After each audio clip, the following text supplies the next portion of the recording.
ഇസ്ലാം പ്രകൃതിക്ക് യോജിച്ച മതമാണ്. അതുകൊണ്ട് പറഞ്ഞു, സ്ത്രീ അവൾക്ക് ഒരുപാട് കൈകാര്യ മേഖലകൾ, അവൾക്ക് സന്താന പരിപാലനമുണ്ട്, വീട് പരിപാലനമുണ്ട്, പ്രസവമുണ്ട്, പ്രസവാനന്തര ശുശ്രൂഷകളുണ്ട്, പ്രസവാനന്തര വിശ്രമമുണ്ട്, ആർത്തവകാല ഇടവേളകളുണ്ട്. ഇതെല്ലാമുള്ള ഒരു സ്ത്രീക്ക് എപ്പോഴും പള്ളിയിൽ വന്നുകൊള്ളണമെന്ന് പറഞ്ഞാൽ അങ്ങനെ പറയുന്ന മതം പ്രകൃതി വിരുദ്ധമായ മതമായി പോകും. ലോകഗുരുവായ സല്ലല്ലാഹു അലൈഹി വസല്ലം തങ്ങളെ പഠിപ്പിക്കുകയാണ്, പെണ്ണിന്റെ ഏറ്റവും നല്ല പള്ളി വീടിന്റെ അകത്തളമാണ്. അള്ളാഹുവിന് നൽകേണ്ട അടിസ്ഥാനപരമായ അനുസരണമാണ് നിസ്കാരമെന്ന് പറയുന്നത്. ആ നിസ്കാരത്തിന് പോലും പെണ്ണ് വീട്ടിൽ നിന്ന് പുറത്തിറങ്ങേണ്ടതില്ല. അതവളുടെ ശാരീരികവും മാനസികവുമായ അവസ്ഥകളെ പരിഗണിച്ചുകൊണ്ട് ചെയ്തതാണ്.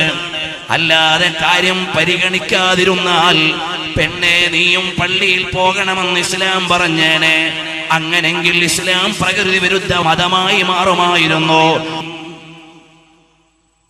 അതുകൊണ്ടങ്ങനെ ഇസ്ലാം പറഞ്ഞില്ല. യഥാർത്ഥത്തിൽ ബിദ്അഈ കക്ഷികൾ ഈ പ്രകൃതി വിരുദ്ധവാദികളാണ്.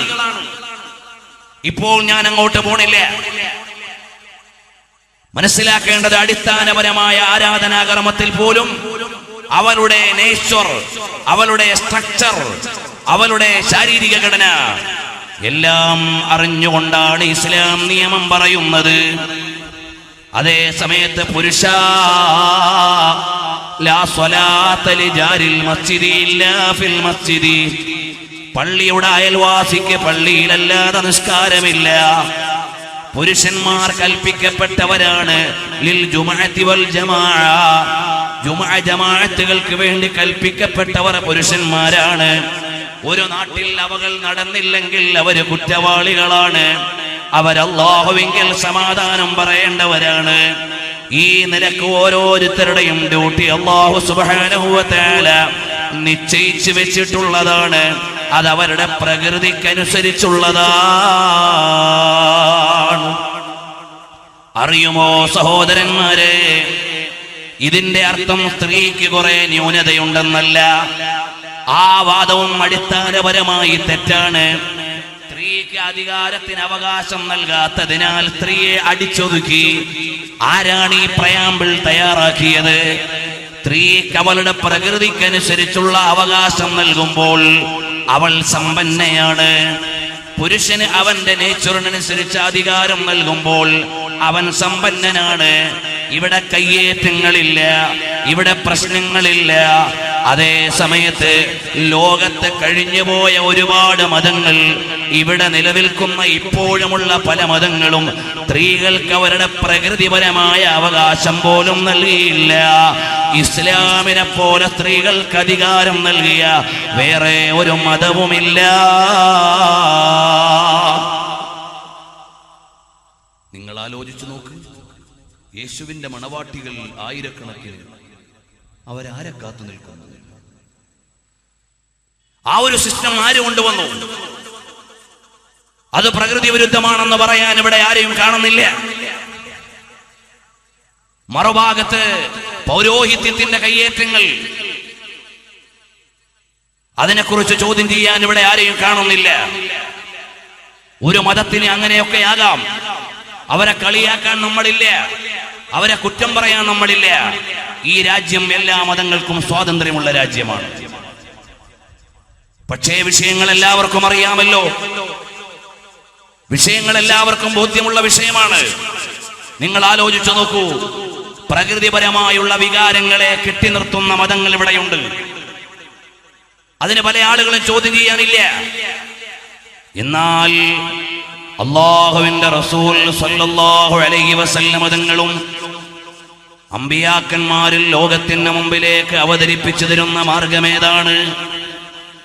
അല്ലാഹു സുബ്ഹാനഹു വ തആല ഒരുപാട് അമ്പിയാക്കന്മാരെ നിയോഗിച്ചു, ലക്ഷക്കണക്കിന്. അതിൽ ഒരു നബിയും പുരുഷനല്ലാതെ സ്ത്രീയില്ല. എല്ലാ പ്രവാചകന്മാരും പുരുഷന്മാരാണ്. ഒരു നബിയും സ്ത്രീയെ അല്ലാഹു സുബ്ഹാനഹു വ തആല അയച്ചില്ല. എന്തുകൊണ്ടാണ്? കാര്യങ്ങൾ കൈകാര്യം ചെയ്യാനുള്ള പവർ അവർക്ക് നൽകിയതിനാൽ അവർക്കതിന്റെ ഡ്യൂട്ടി നൽകുകയാണ്. ഇതിന്റെ അർത്ഥം സ്ത്രീകൾക്ക് മഹത്വമില്ലെന്നല്ല. സ്ത്രീകൾക്ക് അവരുടെ നേച്ചറിൽ നിന്നുകൊണ്ട് തന്നെ സ്വർഗം നേടാം. സ്ത്രീക്ക് അവളുടെ പ്രകൃതിയിൽ നിന്നുകൊണ്ട് തന്നെ സ്വർഗം നേടാം. അവൾക്ക് അവളുടെ പ്രകൃതിയിൽ നിന്നുകൊണ്ട് തന്നെ മോക്ഷം നേടാം. അവൾക്ക് അവളുടെ ഡ്യൂട്ടി നിർവഹിച്ചാൽ തന്നെ വിജയം നേടാം. അടിസ്ഥാനപരമായ വിജയം അല്ലാഹു സുബ്ഹാനഹു വ തആല ആണിനും പെണ്ണിനും നൽകിയിട്ടുണ്ട്. മിസ്ലുല്ലദീ അലൈഹിന്ന ബിൽ മഅറൂഫ് വലിർരിജാലി അലൈഹിന്ന ദറജാ വല്ലാഹു അസീസുൻ ഹകീം. ഏതൊക്കെ ഉത്തരവാദിത്വമാണോ നിയമനിബന്ധനകളാണോ സ്ത്രീകൾക്ക് നൽകിയത്, അനുസൃതമായ നന്മകളെയും നേട്ടങ്ങളെയും അല്ലാഹു സുബ്ഹാനഹു വ തആല നൽകി, അവകാശങ്ങളെയും നൽകിയിട്ടുണ്ട്. എന്നാൽ വലിർരിജാലി അലൈഹിന്ന ദറജാ, പുരുഷന്മാരെ പ്രകൃതിപരമായി തന്നെ പടച്ചിട്ടുള്ളത് സ്ത്രീകളെക്കാൾ കൈകാര്യ മേഖലകളിൽ പദവി ഉയർത്തിയിട്ടാണ്. എന്താണ് എന്ന് നിങ്ങൾ ചോദിക്കുകയാണെങ്കിൽ അതിനുള്ള മറുപടിയാണ് വല്ലാഹു അസീസുൻ ഹകീം. അല്ലാഹു സുബ്ഹാനഹു വ തആലയാകുന്ന പടച്ചവൻ അവൻ പ്രതാപശാലിയും കാര്യങ്ങൾ തന്ത്രപൂർണമായി സംവിധാനിച്ചവനുമാണ്. അവന്റെ ഈ സംവിധാനത്തിലെല്ലാം തന്ത്രങ്ങളുണ്ട്. സ്ത്രീ എന്ന ഒരു വർഗത്തിലൂടെ ഇവിടെ വംശത്തിന്റെ നിലനിൽപ്പിനും സമാധാനത്തിന്റെ നിലനിൽപ്പിനും അതുപോലെ തന്നെ ഒരുപാട് ക്ഷേമകാര്യങ്ങളെ അല്ലാഹു സുബ്ഹാനഹു വ തആല വെച്ചിട്ടുണ്ട്. ലോകത്തിന്റെ നിലനിൽപ്പിൽ രണ്ടുപേരും പങ്കാളികളാണ്. മനുഷ്യനെ മുഴുവനും തന്നെ സ്ഥാനമുയർത്തിയിട്ടാണ് പടച്ചിട്ടുള്ളത്. അതുകൊണ്ട് എന്തൊക്കെ കാര്യങ്ങളാണോ സ്ത്രീകൾക്ക് നൽകിയിട്ടുള്ളത്, നിയമനിബന്ധനകൾ നൽകിയത്, അതുപോലെ അവകാശങ്ങളും നൽകിയിട്ടുണ്ട്. വല്ലാഹു അസീസുൻ ഹകീം. അല്ലാഹു സുബ്ഹാനഹു വ തആല പ്രതാപവാനാണ്. തന്ത്രപൂർവമായി കാര്യങ്ങളെ സംവിധാനിച്ചവനാണ്. എല്ലാത്തിന്റെയും പിന്നിൽ കൃത്യമായ ഹിക്മത്ത് അവൻ ഒരുക്കിയിട്ടുണ്ട്. അല്ലാതെ വെറുതെ ഒന്നിനെയും വിട്ടിട്ടില്ല, വെറുതെ ഒന്നിനെയും പടച്ചിട്ടില്ല. അങ്ങനെയുള്ള രക്ഷിതാവിന്റെ സംവിധാനമാണ്. ലക്ഷക്കണക്കിന് വരുന്ന അമ്പിയാക്കളെ ലോകത്തേക്ക് അയച്ചു. അതിൽ ഒരു നബിയും വനിതയില്ല. ബൈബിൾ പരിശോധിച്ചാൽ പരിചയപ്പെടുത്തുന്ന പ്രവാചകന്മാരും അങ്ങനെ തന്നെയാണ്. അബ്രഹാം, ഇസ്ഹാഖ്, യൂസഫ് എന്നൊക്കെ അവരുടെ ബൈബിൾ പരിചയപ്പെടുത്തുന്ന പ്രവാചകന്മാർ. നമ്മുടെ ഭാഷയിൽ പറഞ്ഞാൽ ഇബ്രാഹിം നബി അലൈഹിസ്സലാം, ഇസ്ഹാഖ് നബി അലൈഹിസ്സലാം, നൂഹ് നബി അലൈഹിസ്സലാം, യൂസുഫ് നബി അലൈഹിസ്സലാം, എല്ലാ പ്രവാചകന്മാരും പുരുഷന്മാരാണ്. കാരണം സമുദായങ്ങളെ നയിക്കാനുള്ള പൊതു അധികാരങ്ങളാൽ നിയോഗിക്കപ്പെട്ടവർ. ഒരൊറ്റ നബിയും സ്ത്രീയില്ല. നബി സല്ലല്ലാഹു അലൈഹി വസല്ലം തങ്ങൾ വഫാത്തായപ്പോൾ പിൽക്കാലത്ത് വന്ന ഖലീഫമാരെല്ലാവരും പുരുഷന്മാരാണ്. നബി സല്ലല്ലാഹു അലൈഹി വസല്ലം തങ്ങൾക്ക് വേണമെങ്കിൽ ആയിഷ റളിയല്ലാഹു അൻഹയെ ഭരണാധികാരിയാക്കാം. ആയിഷ റളിയല്ലാഹു അൻഹ വിവരത്തിൽ ഉയർന്ന പദവിയുള്ളവരാണ്. ദിഷണയിൽ വലിയ ഉയർന്ന പദവിയുള്ളവരാണ്. നബി സല്ലല്ലാഹു അലൈഹി വസല്ലം തങ്ങളുടെ ജീവിതത്തിന്റെ സഹസഞ്ചാരിണിയാണ്. മുസ്ലിം ലോകത്തിന്റെ മാതാവാണ്. കേവലം ഒരു സ്ത്രീയോടെ സമീപിക്കുന്നത് പോലെ ലോകത്തിൽ ഒരു വ്യക്തിയും ഒരു വിശ്വാസിയും ആയിഷ റളിയല്ലാഹു അൻഹയോട് പെരുമാറില്ല. അങ്ങനെ എല്ലാമുള്ള പരിശുദ്ധിയുടെയും പാതിവ്രത്യത്തിന്റെയും പാണ്ഡിത്യത്തിന്റെയും ദിഷണയുടെയും ഉച്ചകോടിയിൽ നിൽക്കുന്ന ആയിഷ റളിയല്ലാഹു അൻഹയുണ്ട്. പക്ഷേ നബി സല്ലല്ലാഹു അലൈഹി വസല്ലം തങ്ങൾ ഒരു പ്രവിശ്യയുടെയും അധികാരം നൽകിയില്ല, ഒരു പ്രവിശ്യയുടെയും അമീറത്താക്കിയില്ല, ഖിലാഫത്തിന്റെ പങ്കാളിത്തം നൽകിയില്ല. വസീർ അഥവാ മിനിസ്റ്റർ പദവി നൽകിയില്ല, അല്ലെങ്കിൽ പൊതുഭരണത്തിന്റെ ഏതെങ്കിലും ഒരു മേഖലയിൽ പെടുത്തിയില്ല. മഹദിയായ ആയിഷ റളിയല്ലാഹു അൻഹാ നബി സല്ലല്ലാഹു അലൈഹി വസല്ലം തങ്ങളുടെ പ്രിയപ്പെട്ട പത്നിയാണ്. ഹദീസ് നിവേദനത്തിൽ മുന്നിലുള്ള പണ്ഡിതയാണ്. 4 ഖലീഫമാരും നിർണായകമായ ഘട്ടങ്ങളിൽ അതാ വിവരം അന്വേഷിച്ചുകൊണ്ട് ആശ്രയിച്ചിരുന്ന കേന്ദ്രമാണ്. നബി സല്ലല്ലാഹു അലൈഹി വസല്ലം തങ്ങളുടെ തീരുമാനത്തിന്റെ അരമനകളെ കുറിച്ച് അറിയാൻ വേണ്ടി അവലംബിച്ച വിജ്ഞാനകോശമാണ്. പക്ഷേ ആ മഹദിയോ ആ പൊതു അധികാരത്തിലേക്കില്ല. ഹബീബായ സല്ലല്ലാഹു അലൈഹി വസല്ലം തങ്ങൾ അങ്ങനെ ഒരു മേഖലയോ ഒരു കവാടമോ തുറന്നു കൊടുത്തിട്ടില്ല. ഇത് വിശ്വാസി ലോകത്തിന് പാഠമല്ലേ? എന്റെ ഉമ്മമാർക്കിത് അറിവിനുള്ളതല്ലേ? എന്റെ ഉമ്മമാർക്കിത് അനുധാവനത്തിനുള്ളതല്ലേ? എന്റെ പ്രിയമുള്ള സഹോദരിമാരെ, മാതാക്കളെ, ഇതറിയാനും അനുസരിക്കാനുമുള്ള സംവിധാനമല്ലേ? ഒരിടത്ത് ഒരു സ്ത്രീ അധികാരത്തിൽ ജയിച്ചു എന്നത് റയർ കേസാണ്. റയർ. ഇന്ദിരാഗാന്ധി ഇന്ത്യയുടെ പ്രധാനമന്ത്രിയായി. അത് ഇന്ത്യൻ പൊളിറ്റിക്സിലെ ഒരു റയർ. അങ്ങനെ ഉണ്ടാകുന്നതിന് ഇതൊന്നും വിരോധമല്ല. എന്നാൽ അവരുടെ രാഷ്ട്രീയ ഇടപെടലുകൾ എന്തെല്ലാം വീക്ക്നെസ്സുകൾ ഉണ്ടായി എന്ന് പിൽക്കാല രാഷ്ട്രീയ ചരിത്രങ്ങളും സമകാലിക പ്രശ്നങ്ങളും നമ്മളോട് പറയുന്നുണ്ട്. ഇപ്പോഴതിന്റെ വിശദാംശങ്ങളിലേക്ക് ഞാൻ പോണില്ല. പ്രിയമുള്ള സഹോദരന്മാരറിയണം, സുൽത്താന റസിയുടെ പരിസമാപ്തിയെ കുറിച്ച് വായിച്ച പഠിതാക്കൾക്കറിയാം, സ്ത്രീത്വത്തിന്റെ കാഴ്ചപ്പാടിന്റെ കുറവായിരുന്നു അവിടെ സംഭവിച്ചത് എന്ന്. ഇനി എല്ലാവരെക്കാളും തന്റെ ഇടത്തിൽ ഒരു വനിത ഭരണം നടത്തി എന്നത് പ്രകൃതിപരമായ പൊതു നിയമത്തിന് അപവാദമല്ല. ഒറ്റപ്പെട്ട അപവാദങ്ങൾ ഉണ്ടാകാം. ശരി, ഇവിടെ ഏതെങ്കിലും ഒരു മേഖലയിൽ ഒരാൾ രംഗത്തിറങ്ങിയില്ല എന്നതല്ല പ്രശ്നം. ഒരു വിശ്വാസി കാര്യങ്ങളെ എങ്ങനെ നോക്കി മനസ്സിലാക്കണം എന്നതാണ് പ്രശ്നം. അവിടെയാണ് നമ്മൾ സംരക്ഷിക്കേണ്ടത്. അവിടെ ആര് അധികാരിയായി, ഇവിടെ ആര് മെമ്പറായി, അതെന്റെ അജണ്ടയല്ല. പക്ഷേ വിശ്വാസി ലോകം കാര്യങ്ങളെ എങ്ങനെയാണ് നോക്കിക്കാണേണ്ടത്? അവിടെയാണ് പ്രിയമുള്ളവരെ നമ്മൾ അറിയേണ്ടത്. നമ്മെ പടച്ച് പരിപാലിക്കുന്ന എപ്പോഴാണെന്നറിയില്ല നമ്മളെ തിരിച്ചു വിളിക്കുന്ന സർവാധികാരിയായ അല്ലാഹുവിന്റെ മതത്തിന്റെ നിയമങ്ങളെ ഒരിക്കലും നിസാരവൽക്കരിച്ചുകൂടാ. ഈ ഒരു അടിസ്ഥാനപരമായ ബോധം വിശ്വാസികളുടെ മനസ്സിലുണ്ടാകണം. അതുകൊണ്ട് തന്നെ നബി സല്ലല്ലാഹു അലൈഹി വസല്ലം തങ്ങളുടെ പ്രിയപ്പെട്ട പത്നിമാരിൽ ഒരാളെയും അധികാര രംഗത്തേക്ക് ഇറക്കിയില്ല. 4 ഖലീഫമാരുടെ ഭാര്യമാരിൽ ആരും രംഗത്ത് വന്നില്ല എന്ന് മാത്രമല്ല,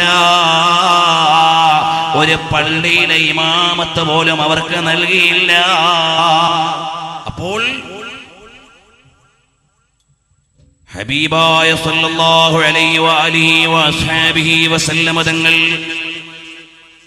അവിടുത്തെ ജീവിതത്തിലൂടെയും മഹാന്മാരായ ഖുലഫാക്കൾ അവരുടെ ജീവിതത്തിലൂടെയും സമ്പൂർണമായ മാതൃക നമ്മുടെ മുമ്പിലേക്ക് തന്നില്ലേ സഹോദരന്മാരെ? അതാ കൃത്യമായ വ്യവസ്ഥിതിയിലൂടെ ലോകത്തിന് മാതൃകാപരമായ ഭരണം നടത്തിയവരാണ്. ഒരു പള്ളിയിലെ ഇമാമത്തിന്റെ ഡ്യൂട്ടി പോലും നൽകിയില്ല. അത് അവകാശ നിഷേധമാണെന്ന് പറഞ്ഞില്ല.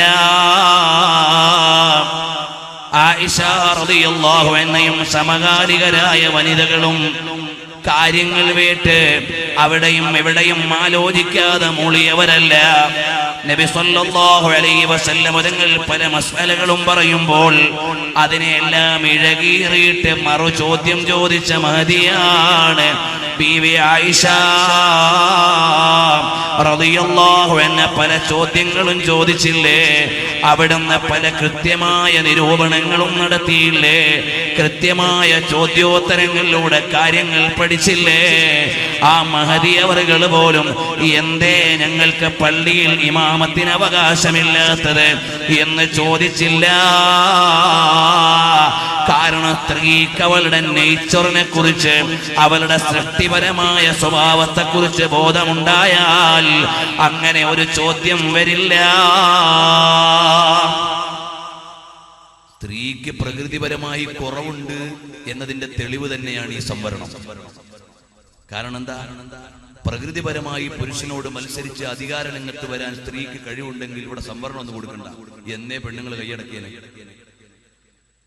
അങ്ങനെ അവർക്ക് കഴിവില്ലാത്തത് കൊണ്ടാണ് സംവരണം കൊടുത്തത്. മുമ്പ് 100% സീറ്റും ആണിനും പെണ്ണിനും തുല്യാവകാശമുള്ള സീറ്റുകളായിരുന്നു. എന്തേ സ്ത്രീകൾ അതിജയിച്ച് മുന്നോട്ട് വരാഞ്ഞത്? നേച്ചുറലി അവർ അതിന് പ്രിപ്പയർഡ് അല്ല എന്നുള്ളതാണ് അതിന്റെ മറുപടി.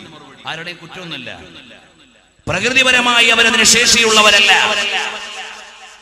33% സംവരണം നൽകിയപ്പോൾ എന്തുകൊണ്ട് 34ലേക്ക് അവർ വന്നില്ല? 33 എങ്ങനെയൊക്കെയോ ആളെ നിർത്തുകയല്ലാതെ ബാക്കിയുള്ള തുല്യാവകാശമുള്ള സീറ്റുകളിൽ കിടമത്സരം നടത്താനുള്ള പ്രകൃതിപരമായ ശേഷി പെണ്ണിനില്ല എന്നാണ് അതും നമ്മളോട് പറയുന്നത്. യഥാർത്ഥത്തിൽ ഈ സംവരണം തന്നെ സ്ത്രീക്ക് ശേഷി പുരുഷനെ പോലെ ഈ മേഖലയിൽ ഇല്ല എന്നതിന്റെ തെളിവാണ്. അപ്പൊ ശേഷി കുറഞ്ഞവരെക്കാൾ ശേഷിയുള്ളവരല്ലേ അധികാരത്തിൽ കൊണ്ടുവരേണ്ടത്? അവരെയല്ലേ കൈകാര്യങ്ങൾക്ക് വിടേണ്ടത്? ന്യായമായും എന്തുകൊണ്ട് ഇങ്ങനെ ആലോചനകൾ വരുന്നില്ല? ഒരു കാര്യം കൂടി ഞാൻ ചോദിക്കട്ടെ. സ്ത്രീകൾക്ക് അവകാശം നൽകണമെന്ന് വരാനുള്ള കാരണം എന്താണ്? യഥാർത്ഥത്തിൽ കമ്പോള സംസ്കാരത്തിന്റെ പ്രത്യുൽപ്പന്നമാണ് സ്ത്രീ അധികാരം. കമ്പോളവൽക്കരണത്തിന്റെ അല്ലെങ്കിൽ ആധുനിക കമ്പോള സമ്പ്രദായത്തിന്റെ ബാക്കിപത്രമാണത്. സ്ത്രീ തെരുവിൽ ഇറങ്ങേണ്ടത് ആരുടെ ആവശ്യമാണ്? വീട്ടുകാരന്റെ ആവശ്യമില്ല, വീട്ടുകാരുടെ ആവശ്യമില്ല. സ്ത്രീ അങ്ങാടിയിൽ ഇറങ്ങേണ്ടത് ഇവിടെയുള്ള കമ്പോള സംസ്കാരത്തിന്റെ ആവശ്യമാണ്. കാരണം പുരുഷൻ കമ്പോളത്തിലേക്ക് വന്നാൽ അവശ്യ സാധനങ്ങളും വാങ്ങും. അതേ സമയത്ത് സ്ത്രീ കമ്പോളത്തിലേക്ക് ഇറങ്ങിയാലോ, ഒരു പെണ്ണ് കമ്പോളത്തിലേക്ക് ഇറങ്ങുമ്പോ തന്നെ ഒരു 10-100 റുപ്യ ഇവിടെ കമ്പോളത്തിൽ കച്ചവടക്കാർക്ക് കിട്ടിയിട്ടുണ്ടാവും. പൗഡർ, ഐബ്രോ, ബാക്കി ഫാൻസീസ്. ഒരു സ്ത്രീ ഒരുങ്ങി വീട്ടിൽ നിന്ന് ഇറങ്ങുമ്പോഴേക്ക് അവിടെ അടുത്തുള്ള അങ്ങാടി ഉള്ള ഒരു കടയിൽ 50-100 രൂപ ഓൾറെഡി പെയ്ഡ് ആയിട്ടുണ്ടാവും, ഓൾറെഡി ലഭിച്ചിട്ടുണ്ടാവും. അവരുടെ കോസ്മെറ്റിക്സുകൾ, അവരുടെ ഫാൻസി സാധനങ്ങൾ, അവരൊരുങ്ങാൻ വേണ്ടി ഉപയോഗിക്കുന്ന സാധനങ്ങൾ. ഒരു പുരുഷൻ വീട്ടിൽ നിന്നിറങ്ങുമ്പോൾ കമ്പോളത്തിലേക്ക് വരുന്ന വരുമാനത്തെക്കാൾ ഒരു പെണ്ണ് വീടിന്റെ പടി നിന്ന് ഇറങ്ങുമ്പോ തന്നെ തൊട്ടടുത്ത കടക്കാരന് അതിന് മുന്നോടിയായി തന്നെ എത്രയോ രൂപ കിട്ടിയിട്ടുണ്ടാകും. കമ്പോളത്തിലേക്ക് വന്നാലോ പുരുഷൻ അവശ്യ സാധനങ്ങളും വാങ്ങുന്നു.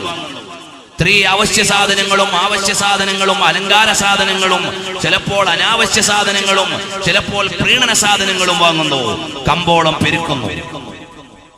അതുകൊണ്ട് പെണ്ണ് തെരുവിൽ ഇറങ്ങണമെന്ന് തീരുമാനിച്ചത് ഇവിടെയുള്ള കമ്പോള സംസ്കാരത്തിന്റെ ഉൽപ്പന്നമാണ്. നിങ്ങളൊന്ന് ആലോചിച്ചു നോക്ക്. ഒരാഴ്ചത്തേക്ക് തിരൂര് അങ്ങാടിയിലേക്ക് സ്ത്രീകൾ പ്രവേശിക്കേണ്ട എന്ന് വെച്ചാൽ എത്ര % കച്ചവടം കുറയുമെന്ന് നിങ്ങൾ അന്വേഷിച്ചു നോക്കുക. വീടുകളൊന്നും പട്ടിണിയാവുന്നില്ല. പുരുഷന്മാര് മാത്രമേ മാർക്കറ്റിൽ വരാവൂന്ന് തീരുമാനിച്ചു നോക്ക്. വീടുകൾ പട്ടിണിയാവുന്നില്ല. വീട്ടിലൊക്കെ ആവശ്യങ്ങൾ നടക്കും, എല്ലാം കിട്ടിക്കൊണ്ടിരിക്കും. പക്ഷേ കമ്പോളത്തിൽ more than 60% ലോ കച്ചവടം നടക്കും. അങ്ങനെയാണ് സംവിധാനം. അതുകൊണ്ട് പെണ്ണ് തെരുവിൽ ഇറങ്ങണമെന്ന് തീരുമാനിച്ചത് ആരാണ്? ഇവിടെയുള്ള കമ്പോള ചിന്താഗതിക്കാരുടെ ഉൽപ്പന്നമാണത്. അത് രാഷ്ട്രീയ രംഗത്തേക്ക്, അധികാര രംഗത്തേക്ക് കടന്നു വന്നു. അങ്ങനെയാണ് സംവരണത്തിന്റെ വർത്തമാനങ്ങൾ വരുന്നത്. എന്നാൽ ന്യായമായും ഞാനൊരു കാര്യം ചോദിക്കുകയാണ്. സ്ത്രീകൾക്ക് ഇവിടെ പഞ്ചായത്ത് മുതൽ പാർലമെന്റ് വരെ അവകാശങ്ങളും സംവരണങ്ങളും അധികാരങ്ങളും നൽകി. ഈ അധികാരങ്ങൾക്കും അവകാശങ്ങൾക്കും ആനുപാതികമായി നമ്മുടെ രാജ്യത്ത് സ്ത്രീകൾക്ക് സുരക്ഷയുണ്ടായിട്ടുണ്ടോ? എന്തുകൊണ്ടൊരു കമ്മീഷനും പഠിക്കുന്നില്ല? 6 വയസ്സുകാരിയും 60 വയസ്സുകാരിയും പീഡിപ്പിക്കപ്പെടുന്ന സാമൂഹിക ഘടനയാണ് ഇന്ത്യ മഹാരാജ്യത്തിന്റെ തലസ്ഥാനത്ത് നിന്ന് ഇന്റർനാഷണൽ ന്യൂസുകൾ പലപ്പോഴും വരുന്നത് സ്ത്രീപീഡനത്തിന്റെ പേരിലാണ്. അറബ് ന്യൂസോ ഖലീജ് ടൈംസോ അതുപോലെയുള്ള ഫോറിൻ ന്യൂസ് പേപ്പറുകൾ എടുത്താൽ ന്യൂഡൽഹിയിൽ നിന്ന് റിപ്പോർട്ട് ചെയ്യുന്ന ന്യൂസുകൾ വരുന്നത് കൂടുതലും വരുന്നത് സ്ത്രീ പീഡനത്തിൻ്റെതായിരിക്കും. ഈ രീതിയിൽ രാജ്യത്തിന്റെ രാജധാനിയായ തലസ്ഥാന നഗരി പോലും ഇന്നും സ്ത്രീ പീഡനത്തിൽ നിന്ന് വിമുക്തമല്ല എന്ന് വരുമ്പോ സ്ത്രീകൾക്ക് അധികാരം നൽകിയപ്പോൾ സുരക്ഷ കൂടിയോ കുറഞ്ഞോ എന്ന് തീരുമാനിക്കാൻ എന്തുകൊണ്ടൊരു കമ്മീഷനും വരുന്നില്ല? ഇവിടെയാണ് ജനക്ഷേമത്തിന് ഏത് നിയമമാണ് നല്ലത് എന്ന് നമ്മൾ പഠിക്കേണ്ടത്. ഞാൻ ആദ്യം പറഞ്ഞത് ഇസ്ലാമിന്റെ കാഴ്ചപ്പാടിലൂടെ മുസ്ലിങ്ങൾ കാര്യങ്ങളെ വിലയിരുത്തണമെന്നാണ്.